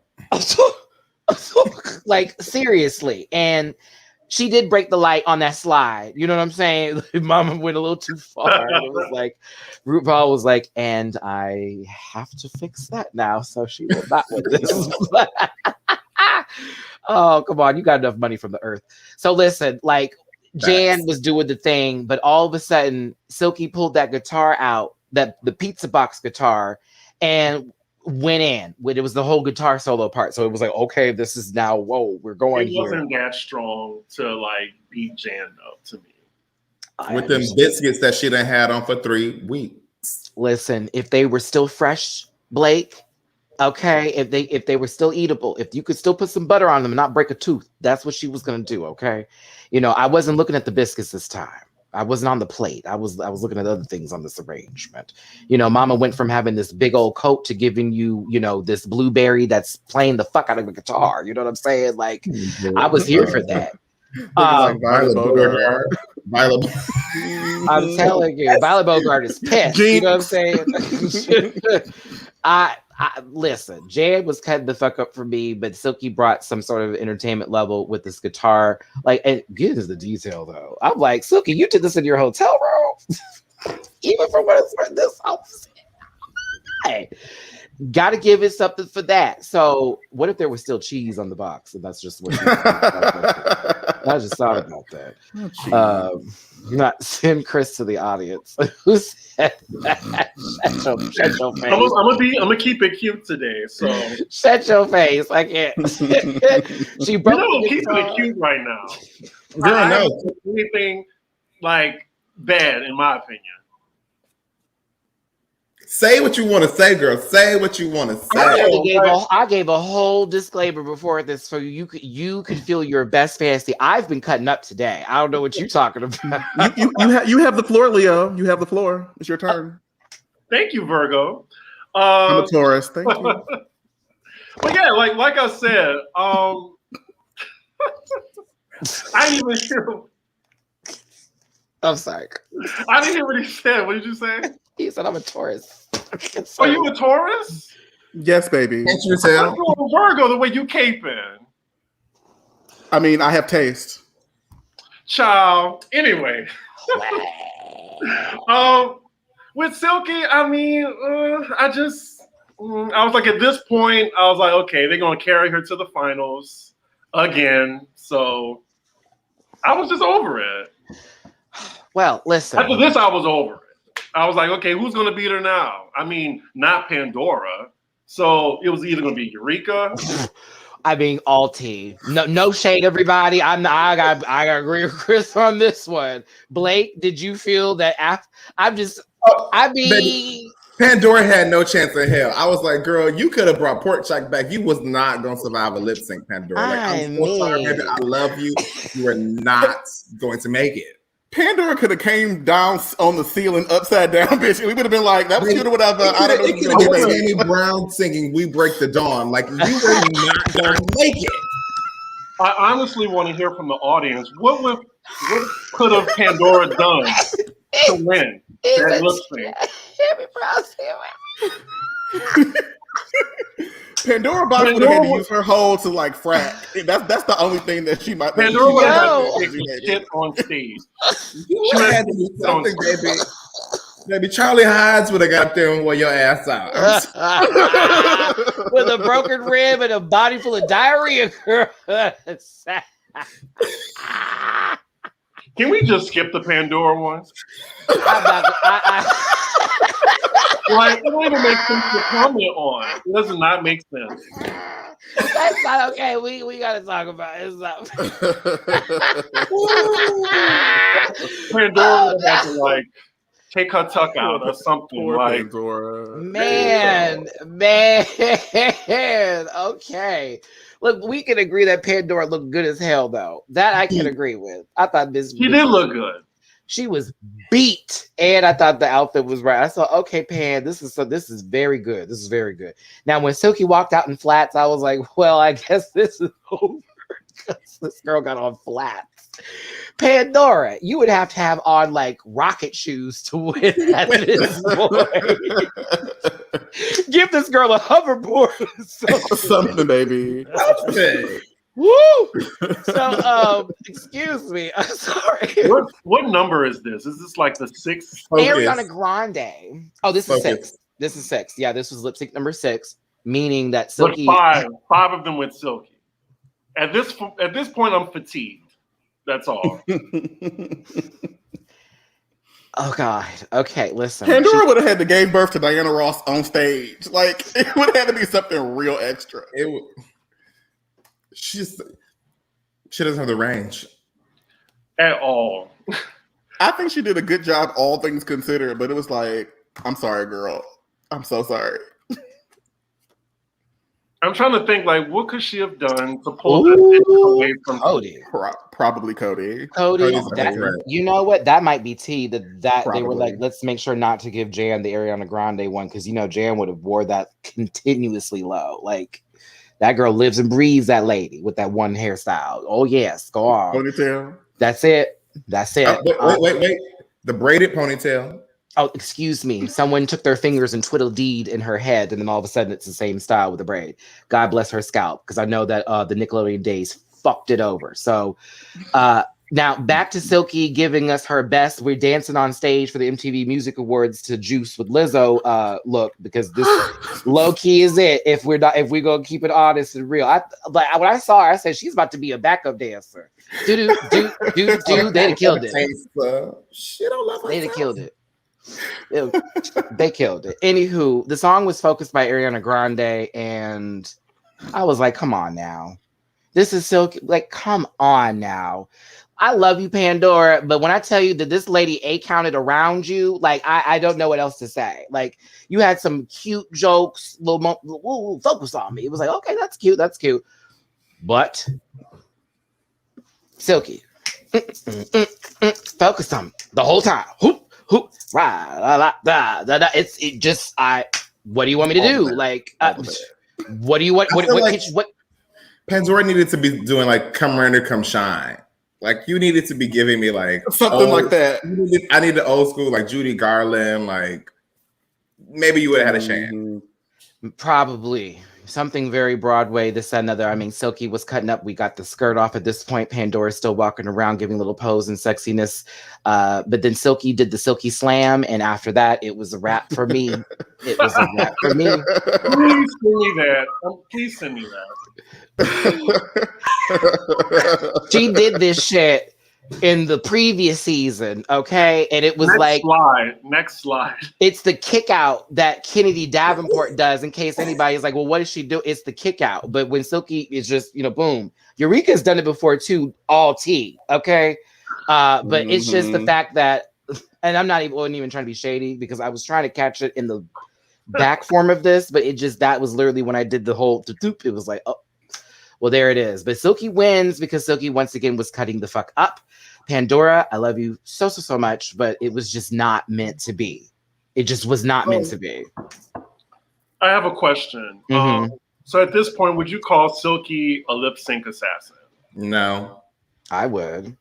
I wouldn't. Because if these are lip syncs and we're going to count lip syncs, like this would be considered in that category. Like, I mean, whether or not we agreed with her winning, isn't that a part of what the whole purpose of lip syncs assassins are? If you win, it's a part of your tally marker. Put her against Coco, put her against Latrice, put her against Manila. That didn't happen. Like, I don't think Latrice. happen. Latrice and Manila are not lip sync assassins. They right? get good at their respective lip syncs. They are not assassins. But it's like, but if they were on this season, this would be an argument. But they weren't. So this is why we can't do that. Like, let's have a lip sync assassin season, and then we can have this conversation. Please, but that would be entertaining. It really just depends on your opponent. Like, and no shade, but it really depends on. I mean, Yara's won lip syncs. She beat her. She's beaten Jiggly. She's had one against people before. You know what I'm saying? We remember season 4. Scarlett survived hers. So there you go. She survived the first one, not the second one. Raj wore her out the second one.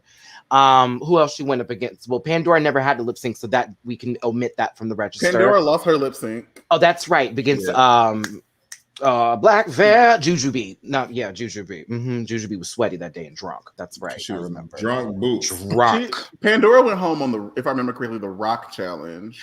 That's so right. She lost hers. Yara had Black Velveteen. A tie with Carmen Carrera, and then she was eviscerated to straight up. We was like, damn, dude. And that was Sahara Davenport for the Black Velveteen one. That's where I had that one wrong. That's what it was. It was there you go. Shake your love. You got to shake your love. Your love. There it is. Yes, because I remember Jujubee had that wig and it was perfect for the song. There it is. Okay. Brain came back. So here we go.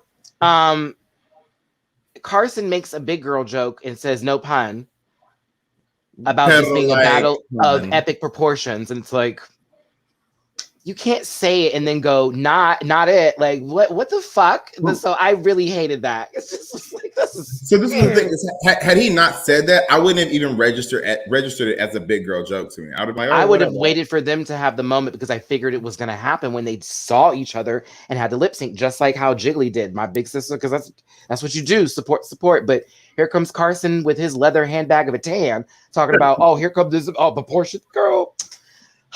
All right, injections. It's the wrong girl making the jokes. Like, stop. Exactly. I think Ross would have been fine making that joke. Ross would have been fine. But here comes the fisting queen trying to have this conversation. Now, Eureka, I wish it was the previous wig you put on when you ran up to the screen because I hate the screen. But I understand why you wore it because of the neon color effect. You packed that.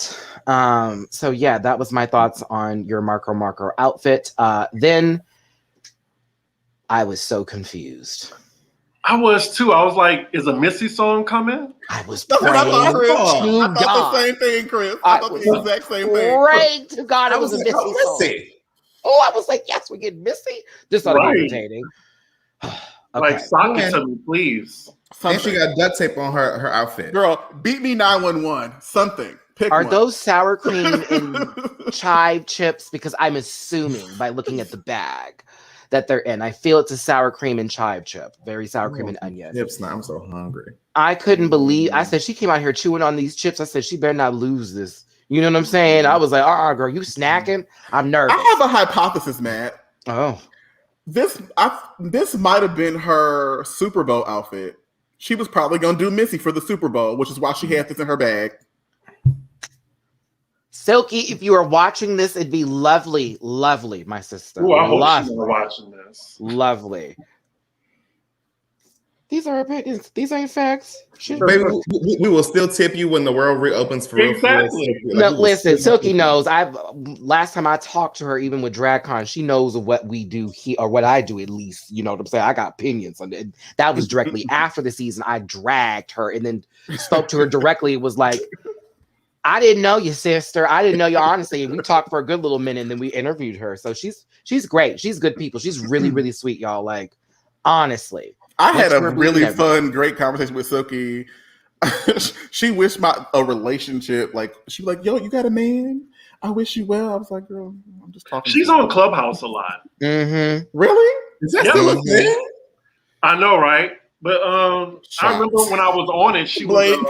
Lil Mackie confirmed it was supposed to be Missy Elliott. Yep. Okay, that makes sense. Okay, listen. There's some air in a bag, and Silky is eating some chips, and Eureka's in a shitty wig and an outfit that we've seen before. The song is Since You've Been Gone by Kelly Clarkson. There is levels to the performance for both of them. Eureka has her mother's life alert around her neck because this is a song that inspired her, and she's lip-syncing directly to her mother. Silky was doing the exact same thing, but showcasing her mother's story of her battle with weight and then becoming self-love with oneself. This is now I had to highlight this because y'all know I have highlighted some kicks from this lady, and they have never been more than 45 degrees. I had to give her this one. I was like, all right, girl, that one went up.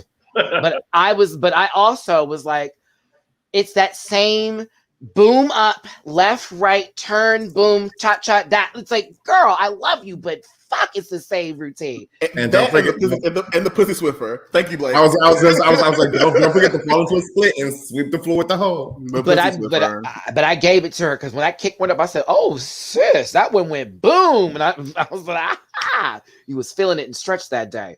But yeah, I was here for Eureka's performance, and I also was into the emotion that was happening. Yes, her wig was slipped. No, don't say slipping, Onyx. You said slipping.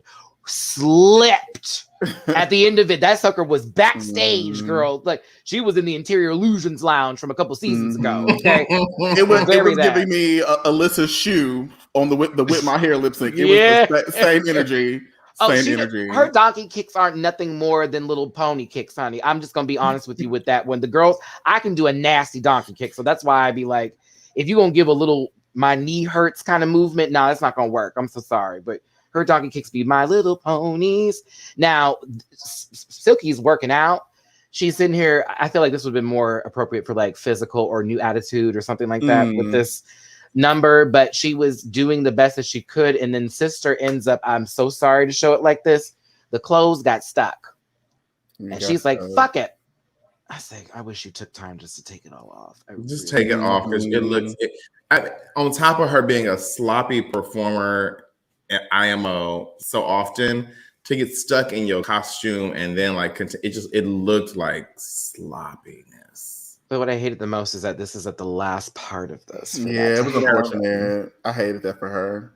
It's like you did. That's why I'm like, if they bring both of them back, I'm like, it wasn't a tie, so it must have been like, you won all these lip syncs, you might as well come back. Somebody in the comments made a really, really good observation. They posted a "What You Packing" for Silky, and they did not post one for Eureka.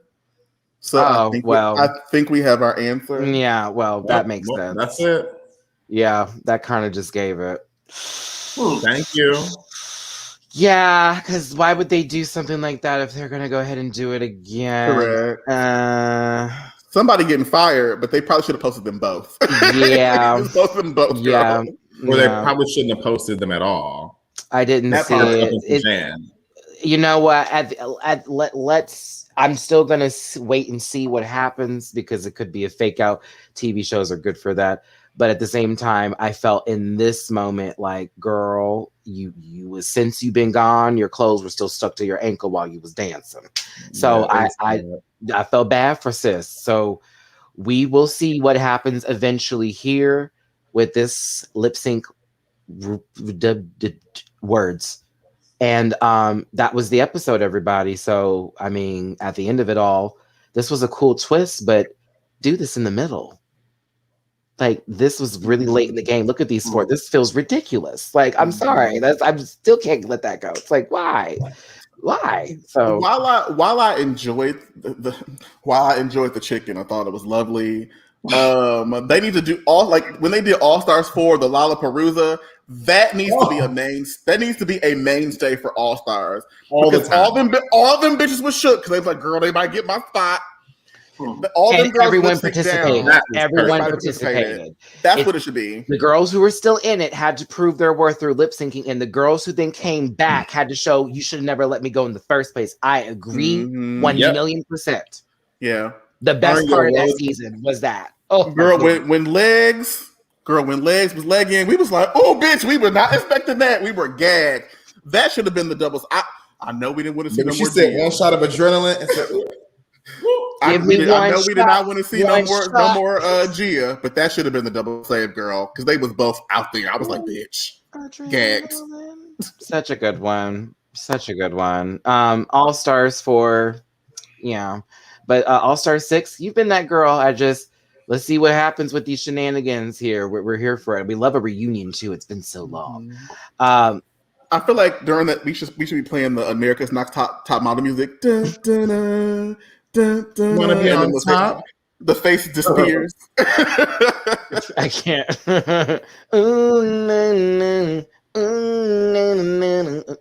Like very that. Sung by MattyRants herself. Oh yeah, that's that same vocal. No register.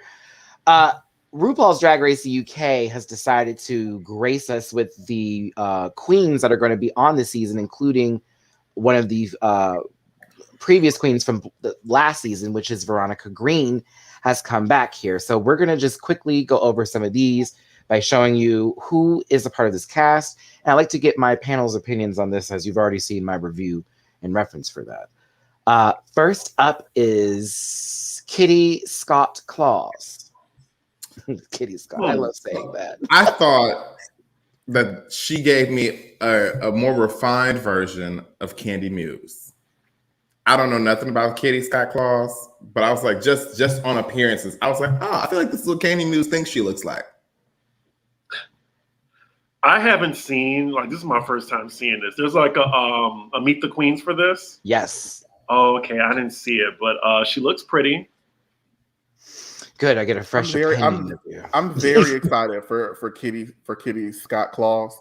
Blake, I agree. I had the same thought. This is what Candy thinks she looks like. Huh. I thought Gemma Collins, but like what Gemma Collins thinks she looks like. But, that too, as well. That too. I thought she was pretty. She's pretty. She gorgeous. Mm-hmm. And she was kind of funny too. People are saying Trisha Paytas, but like what Trisha Paytas thinks she looks like as well. But yeah, I was kind of, and the name is funny, Kitty Scott Claus. Next up is Charity Case. This is wow. This is Raj's daughter, right? Yes. Mm-hmm. Like, it's kind of epic. And also they even mentioned like glamour, horror, and filth in the Meet the Queen. So I was like, I mean, girl, if this don't work out, by all means, Dragula would love to have you. Like, by all means, bring this there. But yeah, I love Charity Case. Blake, I'm into it. I'm into it, but like when you mentioning that to me means like you probably should have just gone where you know you were going to be more successful. Because if that's the case, I don't know that if that's your style of drag, which is great. Like I'm gonna tune into Dragula when she comes on as well. I would have preferred you to see you in your element than to see you trying to be something that you may not be. But I don't know. This is a prejudgment. I don't know. Yeah, we'll see. We'll see what Charity gives us in that case. Next up is Scarlet Harlot.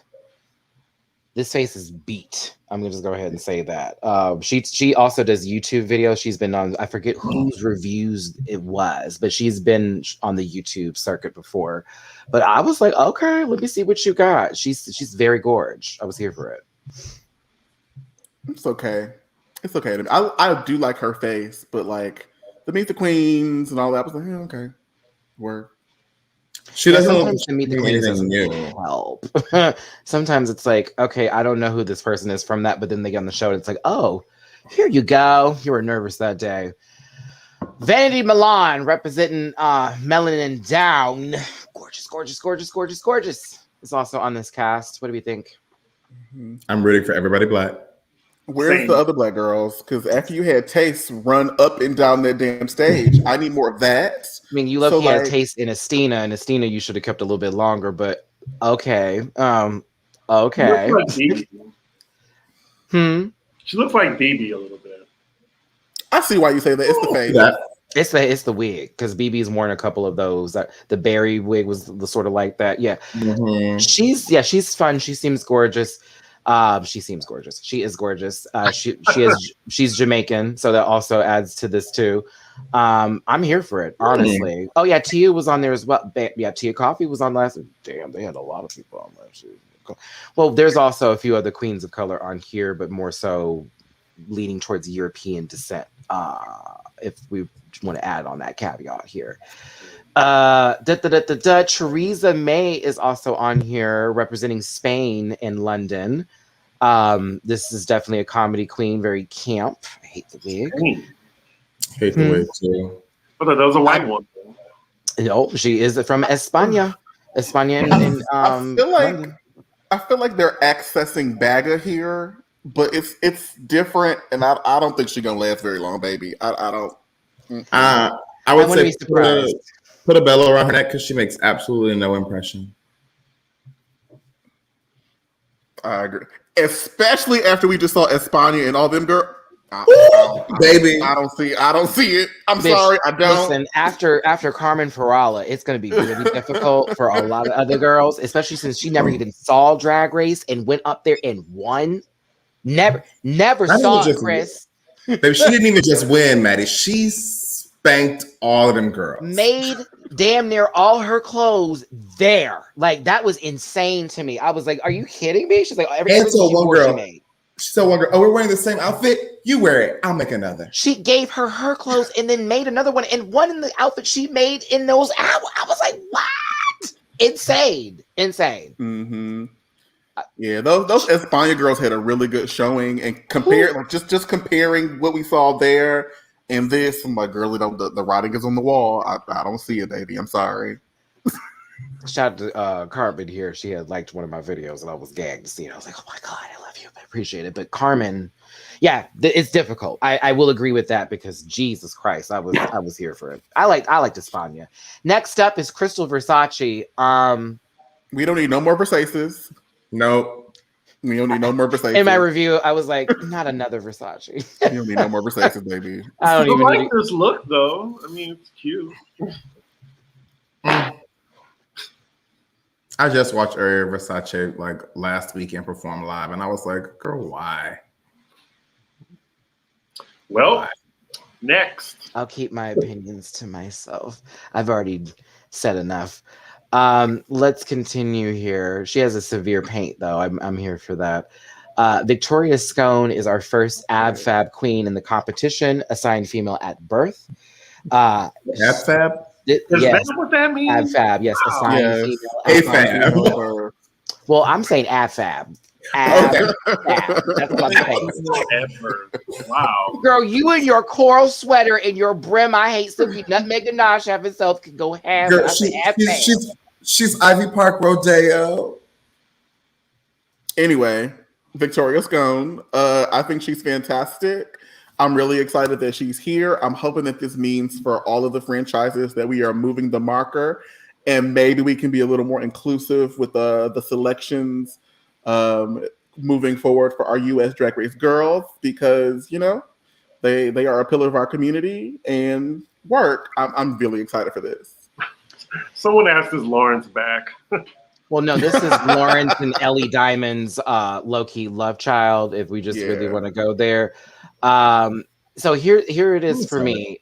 I'm just happy that this is finally being showcased because there are queens like this in our industry, but when it comes to drag, and that is something that needs to be showcased on television because again, people like to put stuff in a box and it's like, no, y'all, it's way more than what that is. And just because you don't like it doesn't mean everybody else can't experience what everyone else is experiencing here. Mm-hmm. RuPaul judging her is going to be interesting So I am excited to see that. Mind you, we got what's her name from Holland right now?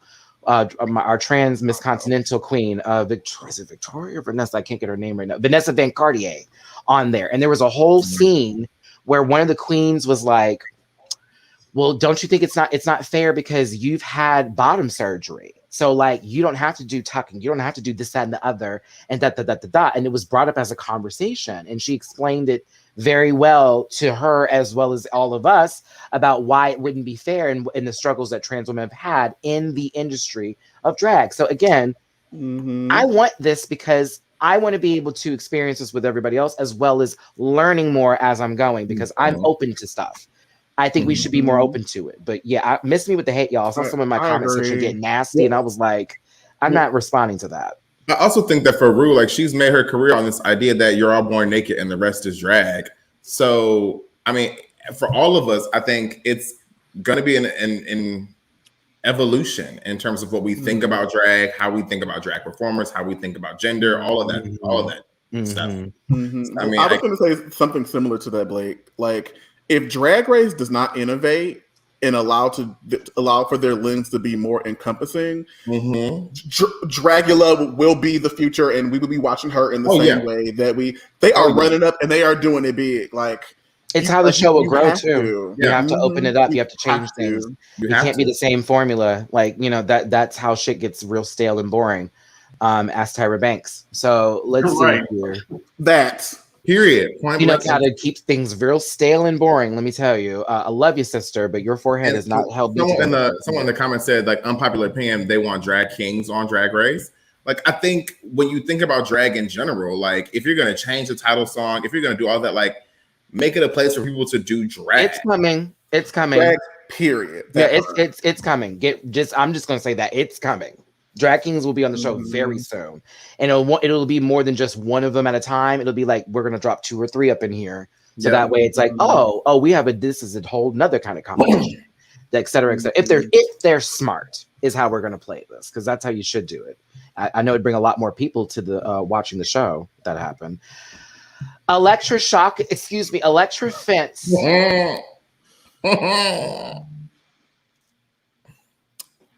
I'm not trying to shade. I don't see it for Bart. I'm reminded of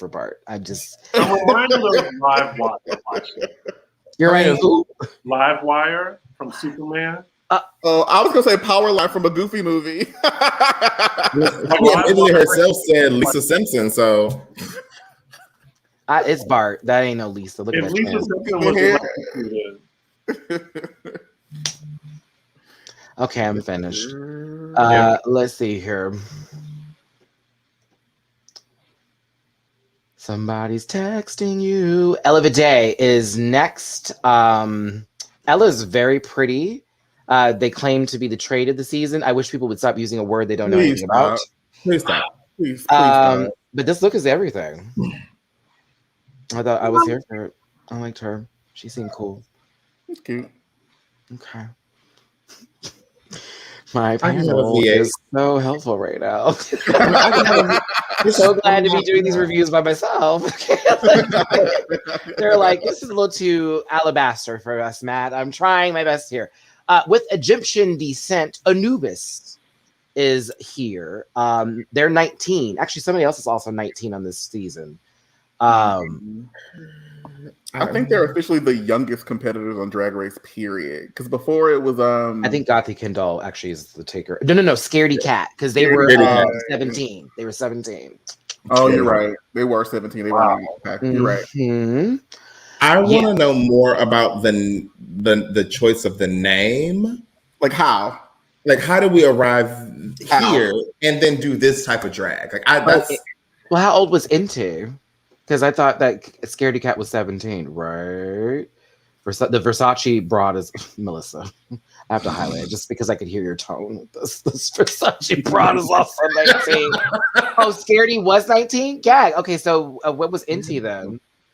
Inti was a little baby. Morgan was 18 on Thailand season 1. Oh, Lord, see, we're going down the lines. Inti was 20. So now I'm going to get back to this. Blake, I agree with you. Like, how are you giving me this drag with the name Anubis? Because I would have thought it was a little more Egyptian, ethnic with the name Anubis. Well, I mean, it doesn't have to be on the nose, but like, you know. Now, someone said this is a rough 19. Honestly, when she said it, I wasn't trying to be rude about it, but I did question that. And I'm not saying that she is, but it also, the wig gives me Ma, you know, the outfit gives me Ma. And then there's Ma. It just gives that. You know what I mean? So it's I wanted to understand it, but at the same time. You know what, Matt? I recently saw Joe Black out of drag, and I was like, damn, girl, you really do paint much older than you really are. I mean, you look at how cute and youthful. Compare that to the I was gagged. I was he puts that makeup on, and it's like Lynn Close has arrived. Like very that. Really? Very Yes. I have to go look at her Instagram. Because she was in the car recently for something, and it's like, girl, what? And then you see the makeup, and you're like, hello, darling. Just She very looks a good 50. For those in the comment section, is she half Singaporean? If I'm correct here for remembering this, she said that she was European and Singaporean from Singapore, but it's River Medway. I'm trying to remember. It's one of the two. River, go ahead. She looks like a freshly evolved Butterfree. I think this is cute. I'm curious to see what she correct. Thank you. I knew I was correct for those who are actually responding and not just being weird with some of your comments. Let's see here. It's like, is that a joke? Like, come on, y'all. I asked a question. Thank you. Half white, half Singaporean. Thank you. Jesus. So River, I'm waiting to see, because honestly, I thought she was a little timid in her Meet the Queens. Chris, you'll see what I'm talking about when you watch it. It's marry this. And I was like, okay. But she does look beautiful, and the mug was there, so I was here for it. And I believe last and not least, and on to different subjects because I need my panel to wake up, Veronica Green is coming back after season 2. Remember, she had to leave because of COVID, as Baby Cherry would say. So she's getting a second chance. Look at this prom dress. What do we think? Good luck, girl. I'm surprised she chose this. Like, out of all the amazing looks I've seen her in, she chose this. But this is like, it feels on brand for her, but it doesn't feel like it was elevated from her season. Like, it's like this is what you it's that prom dress store in the mall. It's giving She's All That. Whatever that is. Come on, Freddie Prinze Jr. I'm taking back to Making the Band 3. Season 2, Malika thought she made it through, and she was finna come into that band and make it, and she was immediately booted, girl. Oh, I remember that. I felt so bad for her. Based upon this presentation, Veronica, girl, I'm scared because you are not. I mean, we hear you. I love her. She's so sweet when she talks, but it sounded like a whole wrinkled mess when you sat down. Like, and she's shown us better looks on her first season. Like, you gave us much better looks on what is this? We'll see what happens. We'll see. But this was the cast photo. Doesn't this look familiar? Yes. Would you like me to go to it now so we can like literally see? Okay. Give us that good side. Look at that. What a moment. Wow. And let's go all the way back. Where is it? Boop. Boom. What a moment. Everyone was dragging this online. They're like, how you literally just took it from this, like, come on now. I was like, okay. I'm curious to see how we see the presentation, because if I remember correctly, they had to shut down production for COVID like 2 or 3 times. So it's like there should be some moments. Okay, sis. What are y'all giving? I heard this was gonna be a dramatic ass season, so I'm like, okay, we'll see how it happens. But it also may be like 38 episodes long.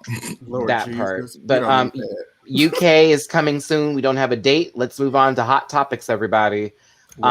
There's really just 2 of them, honestly, today that we're gonna really get into because it's sort of this was an interesting one. Sha'Carri has been a flattering picture. I'm giving New York Post. Oh, okay. This is New York Post's picture now, and I wrong for that. But it's New York Post. You know how they are. They're violent. They're violent. Oh, New York Post. Yes, they're racist. Yeah.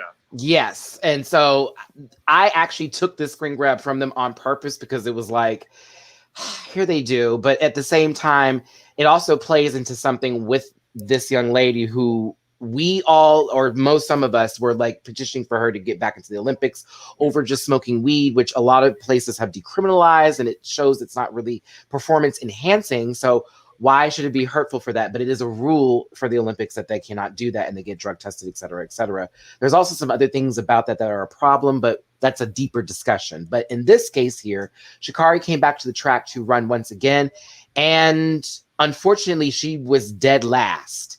And I don't mean just last. She was dead. Like, y'all, the girl was behind as these two queens in front basically won this competition from Jamaica. Now, when they talked to her afterwards, that's the discussion here, is what she was talking about. It's nothing. It's nothing. This ain't nothing. I ain't do. It was very, don't matter. This is nothing for me. Whoop, whoop, whoop, whoop. You know, I know I'm good. Y'all have seen what I can do. So it's not really about that. And you know what, Sha'Carri, I was also here for that. But at the same time, I was like, this is what everyone was actually talking about being a problem, was, do you take this seriously as an athlete? And then you come out here and got ate up. Like, I'm a former track runner, okay? 110, 300-meter hurdles, triple jump. I was also on the 4x1 and an alternate 4x2. 4x1 first leg, second leg, 4x2. Me and my brother. My brother was first, I was second leg. We were bad. I know what it is with track and how dedicated to the sport you have to be. 4 a.m. mornings of running miles and then doing your event over and over again, and to be the athlete. So when this happened, I did say karma. And I was like, at the same time, I wanted her to be in the Olympics, but it was like, after all that shit happened, what were you doing in between that time? That's where my issue was. Where were you just chilling? And it was like, oh, I'm gonna come back. I'm good. I'm the fastest. These babies were training, and they won, and they showed it. So all that talking, it was just insane to me. Like, come on, baby. Just after that, I kept my head low, trained my ass up, and won the next race. Instead, we got somebody talking. Dooley, anything for this? I agree with you mostly. Like, I told I saw the interview and I kind of meditated and thought about like how I would respond. Just like you, my question was, okay, during the time that you were not in the Olympics and that you were set aside, like, what were you doing like to help prepare for what comes next? That was my question. But I was also thrown by this just shows you that like, it shows you how hot and cold people can be, because 2 weeks ago, oh my gosh, Sha'Carri, but now today, oh, that bitch, and she this and that. And it's like, girl, is it Uchi Wally or one mic? Like, it's not both. Like, which one do you want it to be? Uchi Wally. So it just bothered me, like, how quickly people turned on her, you know? Well, I mean, but that's the world as it is, as it turns. Like, you want to be on the ratio side of the factor in certain things, and half those people who were talking shit just did it for popularity, to get likes on whatever social media post.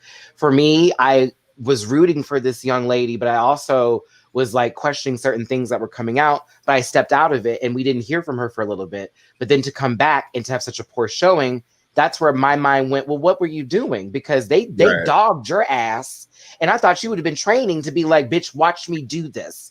So it's like, but at the same time, I don't think that Sha'Carri's loss should be the main highlight here. It should be these other women who are competing in this sport that won this event and actually ran fucking fast times too, y'all. 10.54, I think. Goodness gracious. I remember correctly. Go ahead, Blake. No, go ahead, Blake. No, because I think you're going to say something directly about this. Go ahead. So, if I remember correctly, the first, second, and third placement for this race was the same first, second, and third placement for the actual Olympic run. So it's like, well, girl, like, it is what it is. I agree with what both of y'all have said. I think my issue is how people have talked about Sha'Carri. Like, I think that everyone has told her to like, oh, this is what happens. You need to be humble. And like, we don't tell white athletes that when they lose something. We tell black people that when they lose something, particularly if they've been the baddest, like the GOATs or whatever, when they finally fall, it's like, oh, well, you should be humble. Black women especially. Serena Williams is a perfect example of that. Down boots. One of the greatest athletes of all times, and they still treat her like dog shit. Exactly. She deserves way more than that. It's like, Sha'Carri, you might need to learn how to finesse the media a little bit better, but like don't downplay the fact that you are the sixth fastest woman who runs. Like, you don't need to be humble about that. Like, you're a bad bitch, and own that. And don't let these white people tell you to be humble, because you don't need to be humble about it. Like, you know who you are. So I think that's my biggest issue with this whole situation. It's like, stop telling Black people, particularly Black women, to downplay themselves from their greatness because it offends or scares you. That's a really good point. I mean, I think not everybody handles fame the same way either. And I think that had a lot to do with it too. Like, just like coming out of nowhere, to me at least. I didn't hear of her until everybody started talking about it. And then you have all these celebrities reaching out to you, talking about you. You feeling yourself. So maybe it affected her performance in that way. I think it was the fame personally. Quickly here, to be honest, this panel loves to humble Black creators on this platform all the time. To be honest, that's bullshit. That's false. To be honest, that was a reach. And to be honest, I want to see the Carfax. Cut that down. I want to see the Carfax. I don't wear. Like, show me the receipts. Show me the receipts. That was absolutely the cutest thing I've seen today, and I'm gonna leave it there. That was very adorable. You tried, sis. So with Shakari, I mean, all of us have created something, girl. Like, we all know what it means to be Black creators. I literally go to a whole nother panel full of other Black content creators. I don't have time for that. That was absolute shit. So we're going to continue and have brought them over here too. And Chris comes from a whole. That was cute. So back to this here. That was lovely. Shakari, I'm actually wishing you well. Like, I really am. I love you, baby. Honestly, I just want now to be, you know what? Let's put in this work. Let's come back out. If that's what you want to do. If you don't want to do that, then by all means, like, just continue on the path that you are on. But for me, it just was a whole, like, now, baby, you was talking and all of a sudden you got dusted. That's why it looked bad. That's where my point was on this. However, now it just seems like they're dogging on the girl because, well, of everything that happened beforehand. But we're going to move on to the next topic, which I'm sure is going to be a popular one, which will be the last one of today in terms of hot topics. And it would be I Nicki. forgot about this. Well, there is a lot of stuff coming out with Nicki, and I also understand that people are finding this to be a sensitive topic, as we have talked about sensitive topics before. Because it's Nicki Minaj doesn't mean we're not going to talk about it, and people are talking about what's going on here. There is allegations and things that are allegedly, I'm trying to use my words here, that are being said about these two in particular over a case that happened with this man, the husband of Nicki Minaj. And it has to do with, I'm not going to say too much because I know this platform and this channel, et cetera, et cetera. Like, you are, girl, I'm not giving her nothing gross. I'm just dumb queens in these comments. Like, girl, kid gloves on. Right. Like seriously. So this man, apparently this is something that happened that is coming back again. And they're stalker allegations or harassment that are being involved. And now there are receipts, or I should say posts, because I haven't seen any court documents per se, but things happening, I guess, where they were trying to make it seem like this girl was, or the girl was basically being harassed by these two or whatever. So that way he could do things, trying to get this wording right for this. So he could be not considered, or I guess his felony case could be dropped. There we go. So they were trying to get that taken off for him. And they were said to be harassing this person. Now, whether or not that's the case or whatever, my heart goes out to all victims in this or whatnot. It is something that's interesting to be brought back up right now, because for me, I'm going, okay, is an album about to drop? No shade. I'm being real here. I'm like, is this publicity that's old stuff being brought up again? And at the same time, because this has been going on for a while, apparently, like, this has not been like, oh, this is new.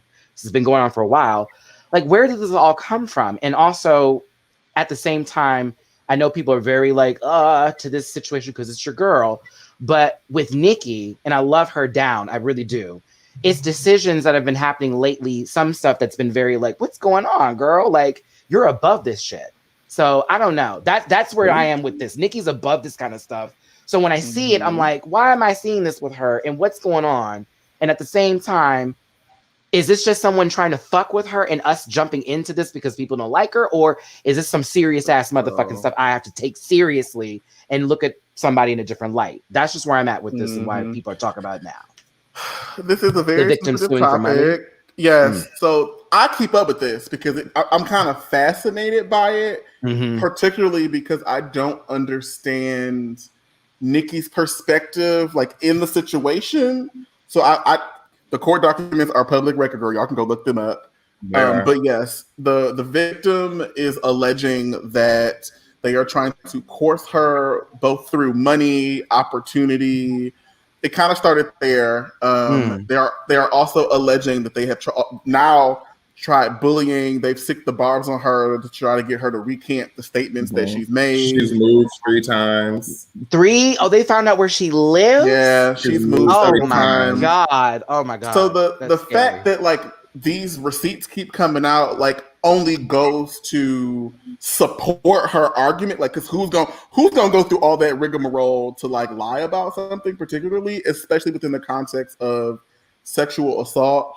My understanding is that this person also reached out to Nikki and was like, woman to woman, like, what you saw on paper isn't even the full story, but like, I need you to like lay off because I'm trying to get through this. And there was no like meeting or like middle ground for that. So this is also alleged because the victim also did an interview saying she never spoke to them, and it was someone who was a friend of theirs. The story keeps changing, but Lord, I know Chris don't like my girl.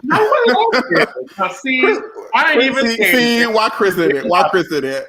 And literally before this live, Chris says, I'm gonna try my best, Matt. And I said, okay, I mean, do what you want to do, but at the same time, I'm with you. And I don't know where you're There are a lot of talented people I don't like.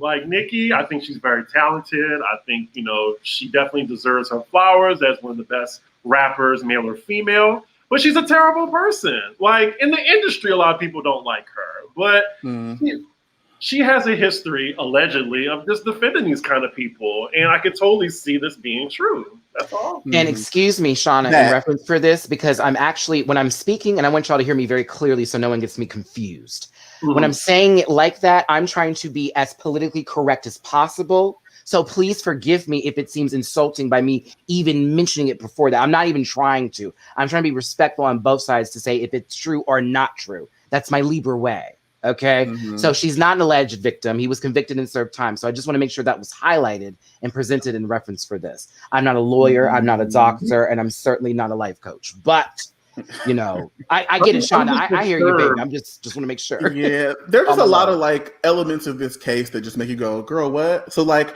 when he moved to go like live with Nikki, he didn't register to the address because the assumption is the logical assumption would be that he didn't want to disrupt her, but you have to register for the sex offenders list. So it's like, why didn't you do that? My understanding is also now he is being officially called her manager.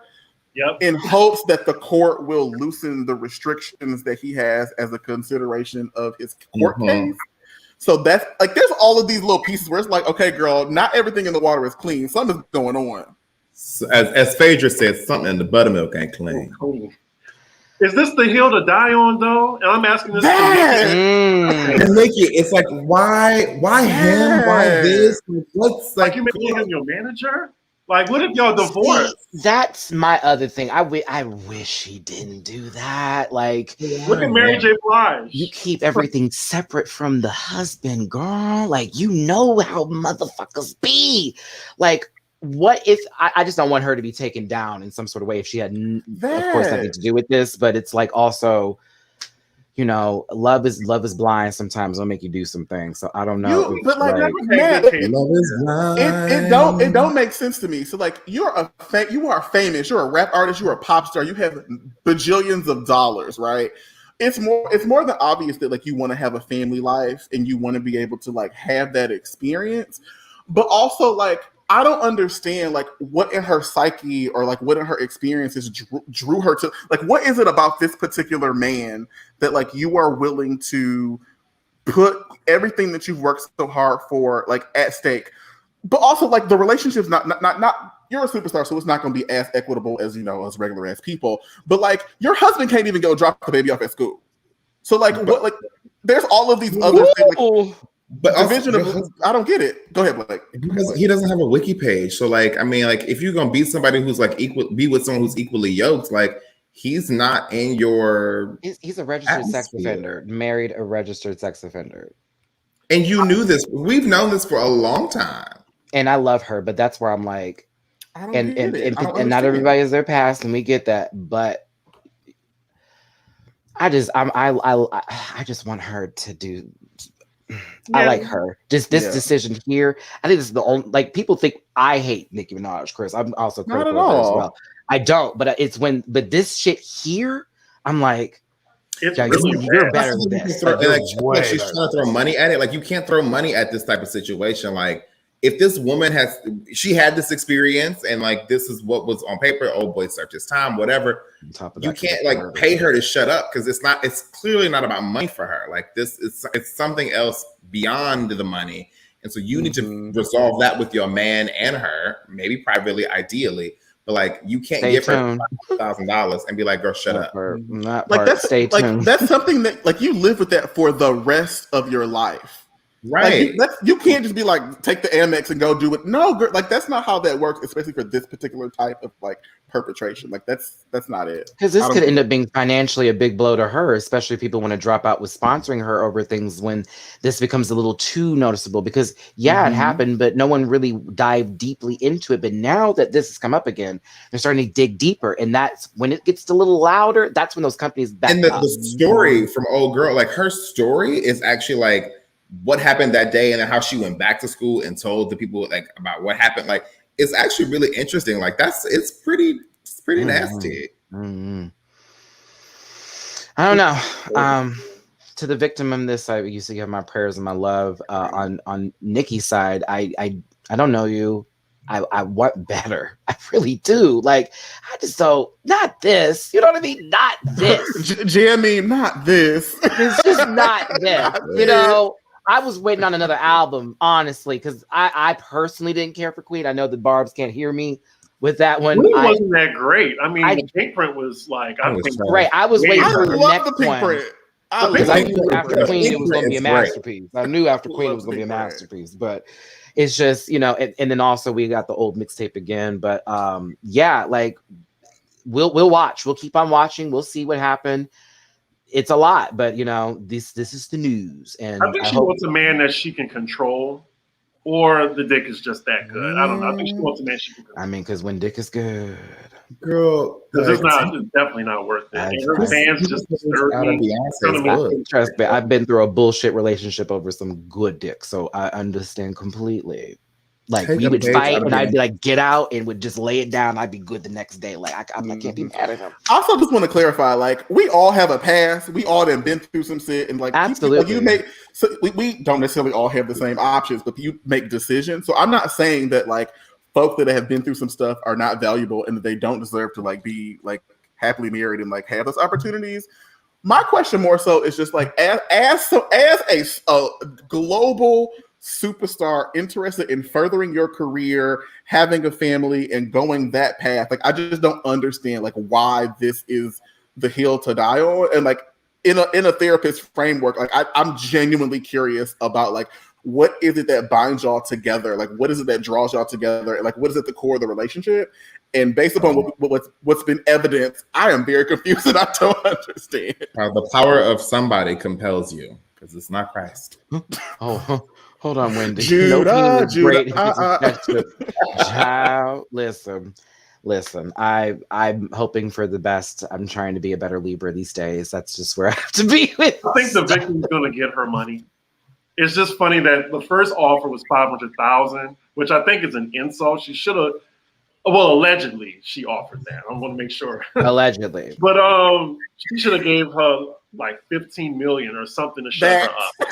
I mean, like if you're gonna offer money, yes, you offer in the 6 digits and beyond, in like 7 digits and beyond. But like at the same time, I think to Julie's point, like you can't just throw millions of dollars at people and be like, forget about the fact that you got raped. Like you just can't. Like who? Because that's gonna be there forever. Fix my psyche? What's gonna fix my heart? Right, the emotional scars are there until you die. Like I've always thought about that, even with settlements, like. You're now you have to live with what just transpired. I know I have stuff that happened to me that has affected me that I still think about today. And it's not even on that kind of level. You know what I mean? But this is a lot. Yeah, this is a lot. But again, I want the right thing to happen. There we go. I just need the right thing to happen. But I'm sitting in the back watching this like, oh Nika. oh Nika. Like, come on, baby. Yeah. But off of that into the last point here before we wrap this up, Aaliyah finally, they're releasing her albums. Thank you, God. Thank you, God. I mean, it's still fuck Barry Hankerson. He can go fuck him. Yeah, that part. He's still gonna get money off of this. That's bittersweet. He has ruined so many. There are so many careers that have been ruined because of JoJo. Number one, like held her up until what, like a year ago. I hope everybody got their JoJo tickets. If JoJo's coming to, you know. I'm just glad we got One in a Million. We're getting the Aaliyah self-titled album like in a few weeks, which that's my favorite. We're getting Timbaland and Magoo. I'm so excited about that. That part. People didn't have access to like Aaliyah's albums. I had them all on like CD. Me too, Blake. Like I had imported them all into my iTunes for the longest, and I have just been carrying Aaliyah's albums around. I'm like, y'all don't have this music.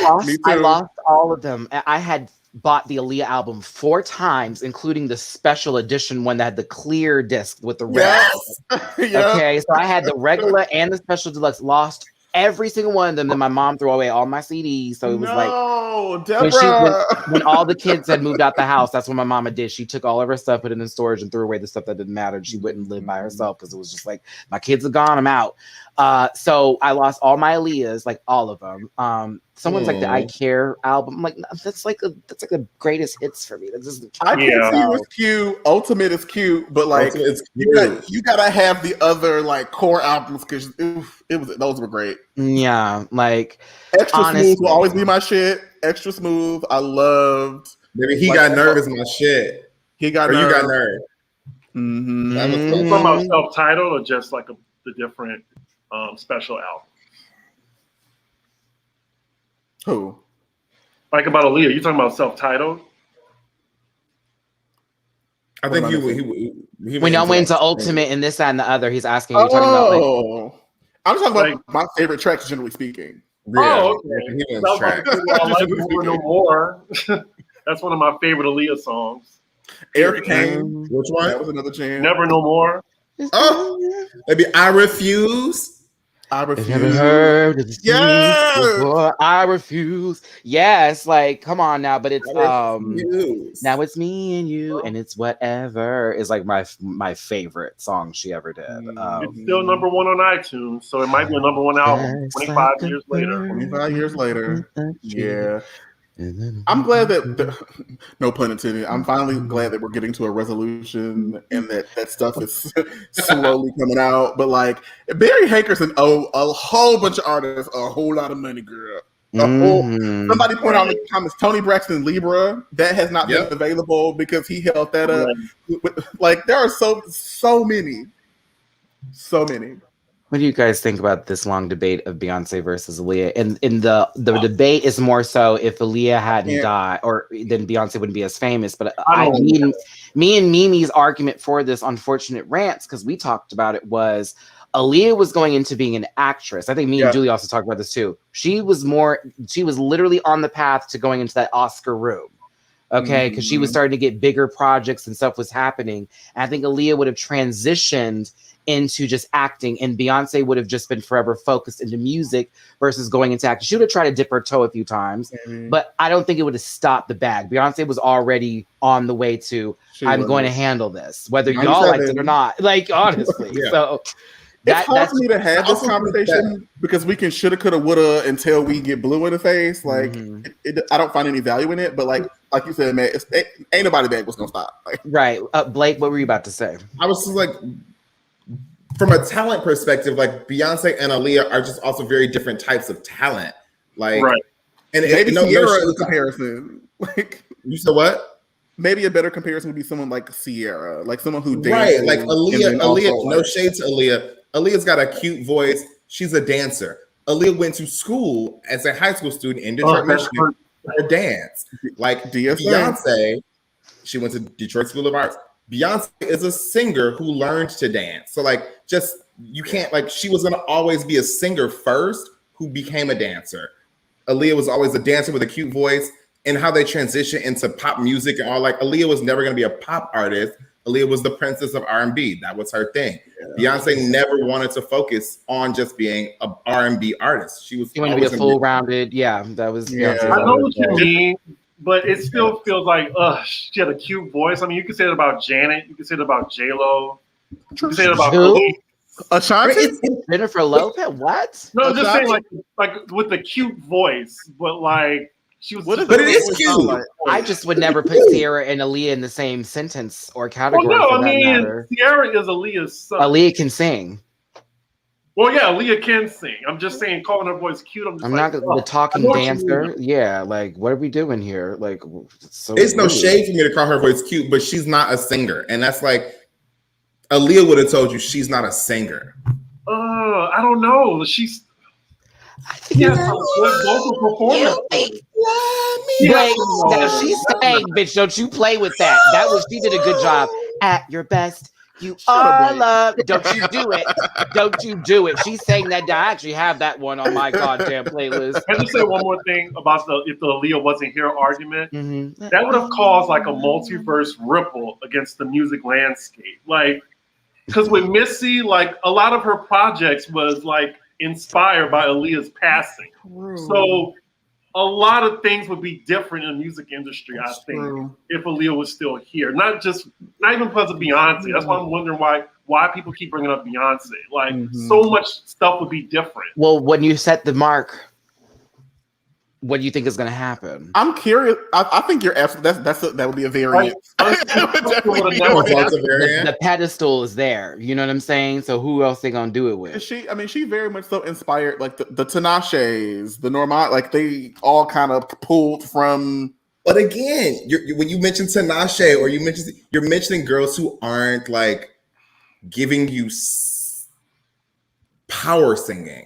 She could never do a porch now. Power singing though. There's a lot of powerful singers that's not as popular as. So I wouldn't expect Tinashe to give me a resentment moment, is what Blake is referring to, or the other queens as well. Like Beyonce can voice ranges in and out of pop to an actual ballad number to something like that, whereas Tinashe gives you a cute little dance beat. But if I asked that baby to have a microphone and sing solo, I'd be like, that was cute. And it's no shade, and you would too, Chris. Like sing resentment, Tinashe. Can you imagine? No shade, Tinashe. I love you, girl. But can you imagine? No, you can't. She can't sing. She just can't sing her ass off. I'm just gonna be real with you on that. She can sing. And I'm not saying Aaliyah. Sorry, what'd you say? I said Aaliyah can sing. She's just not like a songstress. Maybe that's the right word. Range. She's not a powerhouse, but she got range. She's not a powerhouse. She can go high. She can't go high, but she can go high. You know what I'm saying? Have y'all seen Tinashe perform though? Because she's really good at singing and dancing. She's very good. You know what I'm saying? And also, it's funny because they're giving Doja all this love for doing that, but it's like Tinashe's been doing that. So I don't know what you mean about singing and dancing at the same time. I'm like, girl, that's been there. You know what I mean? But I'm just happy she's not catcalling or cow calling, like, you know, what's her name? Our good friend from American Idol. Jennifer Hudson. Yeah, she be calling them cows, girl, with all that yelling. You know what I'm saying? Like, I did, and I shall. Aretha, I did, and I shall. Earlier this week, I read a tweet, and somebody was talking about how they went to go see A Quiet Place 2 in theater, and they were mad because Aretha was playing next door, and they could hear Jennifer Hudson shouting the entire movie. When I cackle. Didn't y'all see that movie? I've seen it. I saw A Quiet Place. I did not. Yeah, I've seen A Quiet Place. The other one. No, is it on demand? I'm not. Yeah, because if it's on demand, I'll watch it. I'm not going to the movie theaters with Delta flying around, varying in it. I just don't I might risk life and limb to go see Candyman because it's only in theaters and I really want to see it. It would be an early. Come to Philadelphia and let's go see Candyman. It'd be an early show when no one's there. I'll come for a weekend or something. It's the only way I'd be able to go see it. I love horror movies. I love horror movies and I love the psychological thriller. It do something with my body chemistry. I'll be into it. Like I want to figure the shit out. Candyman is the only horror movie that has fucked me up. That first one as a child, it did something to my psyche and it's broken. But I'm gonna go see this other movie. It scared the shit out of me. I love horror films. Let me see. I forgot to mention, I saw Shang-Chi, like an early screening of it. I saw you tweet about it. You said it was cute, right? It was good. It's amazing. The fight scenes were some of the best I've seen in Marvel, and you're gonna gag at the end credit. The first one, at least. You're gonna gag. Okay. Aquafina didn't ruin the movie for you. She did not. She was actually really good. She didn't have the black scent. Oh, okay. Well, she don't want to get rid of that. What happened? Oh, Buck Wild, what happened to your accent? right. But y'all gonna be very pleased with Shang-Chi. Like from the beginning to the end, it was really good.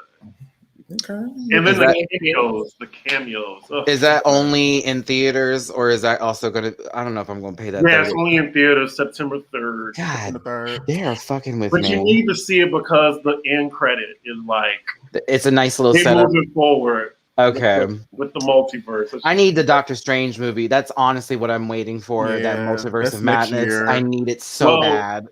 This isn't a spoiler, but Shang-Chi, it's a little link to it. Let's just say that. I'm glad because I saw they were starting to do that a little bit piece by piece with the certain Marvel stuff that's been coming out. I haven't seen the What Ifs yet. I heard they were good. Well, at least the T'Challa Star-Lord one. Black I heard was so good. Yeah, I need to watch that. My understand. So just like you were saying, Matt and C. Diggy, my understanding is that all of the movies that we're getting this year. So first of all of them are connected through Loki, the multiverse splinter, but we're also WandaVision. My understanding is that the What If series is also setting some shit up because we might get versions. We're bringing Captain Carter to live. Yeah, I'm excited to see what they do. I'm just mad I'm gonna be 42 still trying to get to the resolution of these movies. I don't. Y'all can have. I know we talked about Suicide Squad, but I do think that Suicide Squad 2 is going to set up the DC universe really nicely. Because they didn't get that much money. Oh, you did? I watched it not last week, the week before. I thought it was funny. I cackled throughout, but it was literally absurd. I was like, this is ridiculous. It was absurdly good. You know what I mean? It was like I actually am probably gonna watch it again today or tonight because what movie? A Suicide Squad. Oh, it was like a live action Rick and Morty almost. Like, Chris, you were here to talk about that last time. Yeah, what did you think of the movie? I was so shocked. Like the beginning. At the beginning, that's when I stood up. I was like, okay, I'm gonna pay attention. Like, I was like, girl. I was like, so wait, what is happening here? It was like, oh, you've like, this is how you go treat the first 15? It's like what you thought. What you thought was gonna be the first B Squad. I was like, girl. That was a good fake out. That was really. You barely said his name. Right. I'm telling you. Some Marvel tease. So the Spider-Man trailer is coming out Monday or Tuesday, and allegedly, well, should I say? Oh, this is gonna be a spoiler. See, Diggy, I told that to you, and you paid me dust on Twitter. I'm just saying. Well, no, actually, you paid me dust. The source now is like very credible. That's all. I said that 2 weeks ago, girl. You paid me dust, and I'm sad about it. You paid me DUST. So you're not credible, Dooley, is what he said. Apparently, girl. I didn't say that. I just was like the source that I saw. It was just like okay. And somebody at a minimum, Dooley Note is going to do his research, girl. You should have took my guess as my guess and my no. I'm sorry. Well, I don't want anyone to get spoilers if they don't want to hear them. For the trailer, at least, like we have someone coming in from another Spider-Man movie, and he's going to be fighting someone else that's in the Avengers in the trailer. How about that? Yeah, that's not even a spoiler though. Like, that was kind of Sony did a really bad job of keeping the lid on all the tea. Like at this point, we know the premise of the movie. Okay, it's literally everywhere. At this point, after already doing what he did with that, would make no sense for him not to have somebody from them to pop up in this piece. At this point, everybody knows each other. Everyone's a phone call away. Just waiting for the X-Men to get there. I'm really like if you did minimal like surface level like reading on what this new movie is supposed to be, like the receipts are all there. Like they did a terrible job. If I had my way, we would get when we get our X-Men remake. I just need one scene of them all walking in a group together to the '80s theme. I just need one doom doom doom doom doom doom doom. If you say it, but when it does, remember this moment and we're going to be 55.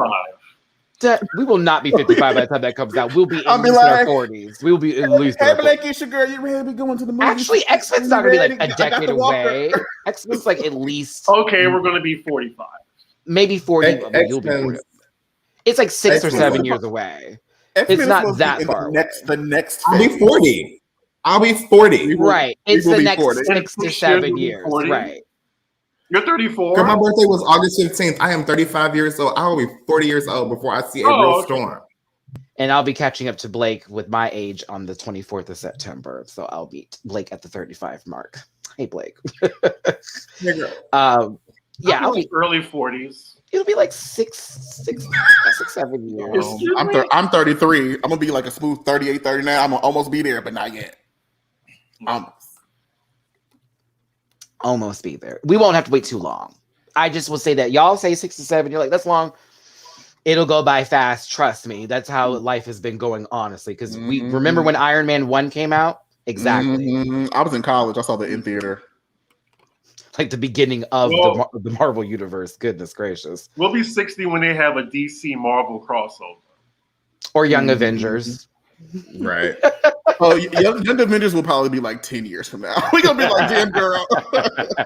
So they're setting it up too with the TV show. I just need Storm to be a great casting choice. I think that's my only nervousness for what's happening here. It's Michaela. It's not Michaela. It's not Michaela. They cast her as something else. Yeah. That's it'll be Killmonger's girlfriend. Yeah. They should have casted Tiana for that, but then again, because she looked just like Tiana Taylor.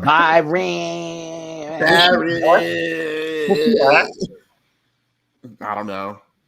No say. I mean, she makes bedroom music, so there you go. You know, take a nap. Cosplay. Wait. Oh, I was gonna go with "Please Don't Disturb." That's where I was gonna go with that, Blake, but work. Chris said, excuse you. I can't. I'm no shade, but I'd be every time with that one. Matt does not care for her. I'd be out. I'd be looking for that. It's never up tempo. There's not one, not a single one, and her mid tempos be low mid. You know what I'm saying? Work this pussy. That was everything. But it was it was only a 2-minute song that literally had a sample from Paris is Burning be one of the best parts of it. Anywho, I thought she rapped. She do both, sis. She do both. I don't like American Horror Stories, but I am excited for the double feature that's coming out.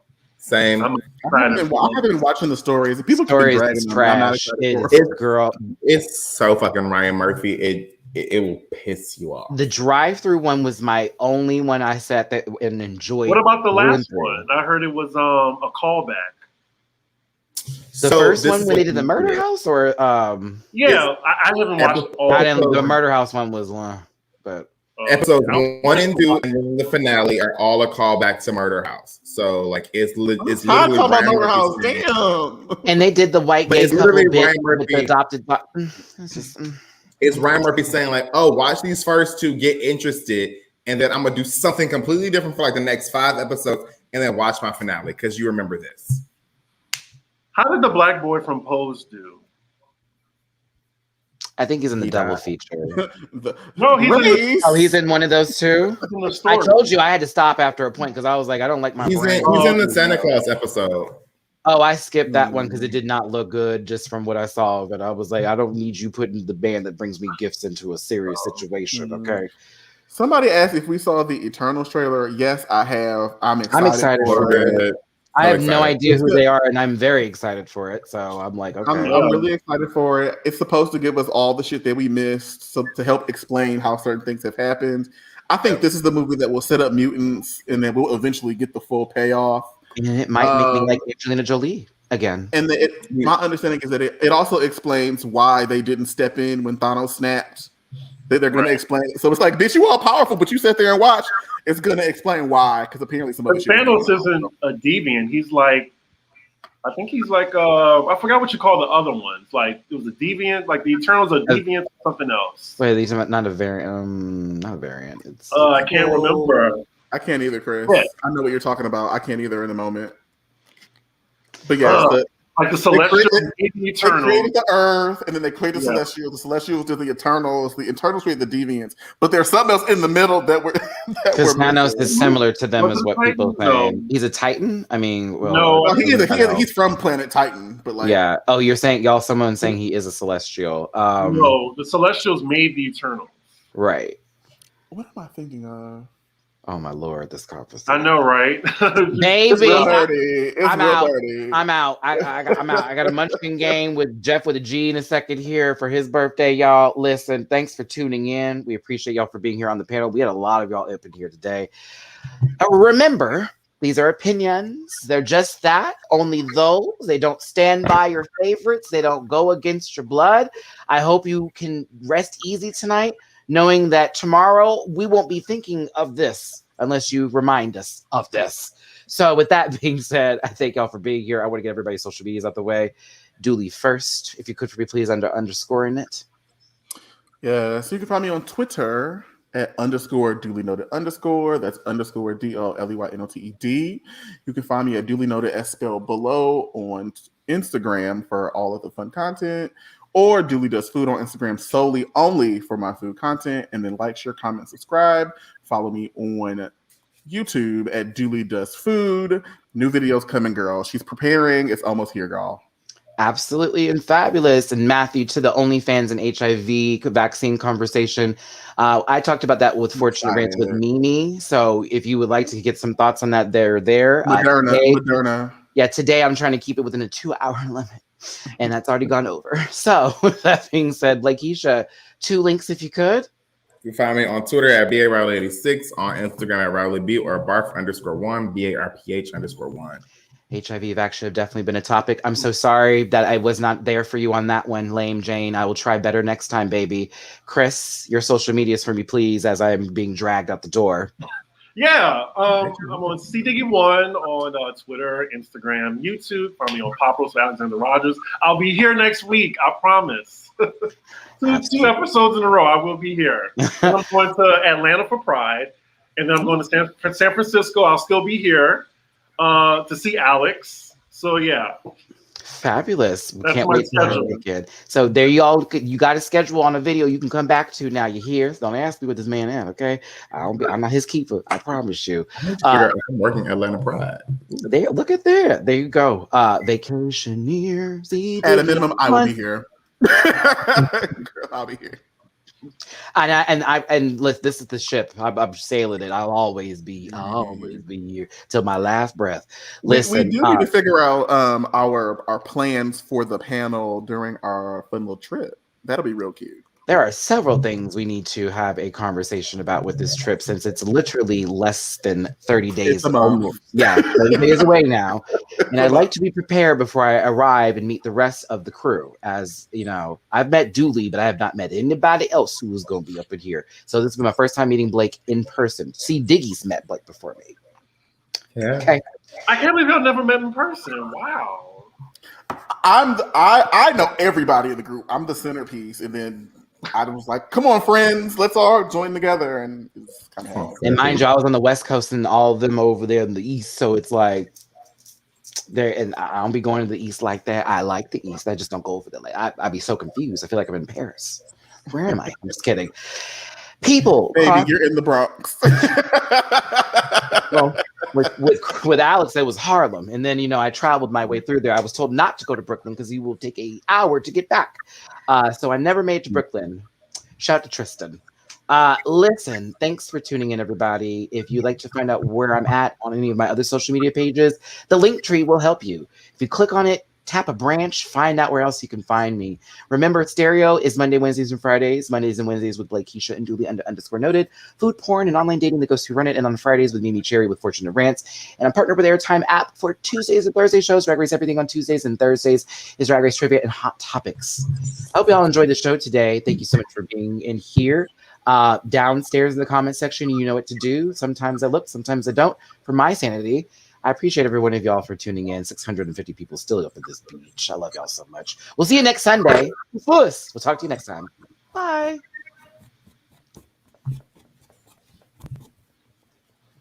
Oh. I'm not trying to do this. I promise you. I'm like, I wouldn't even try to like that. I'm trying to hit broadcast, and now I'm like showcasing an entire fight. My apologies to everybody still watching here. I'm literally trying to hit the broadcast. Can I just do my blister? I think I just stand up. Reverse. Help! Okay, bye. Listen. Yeah.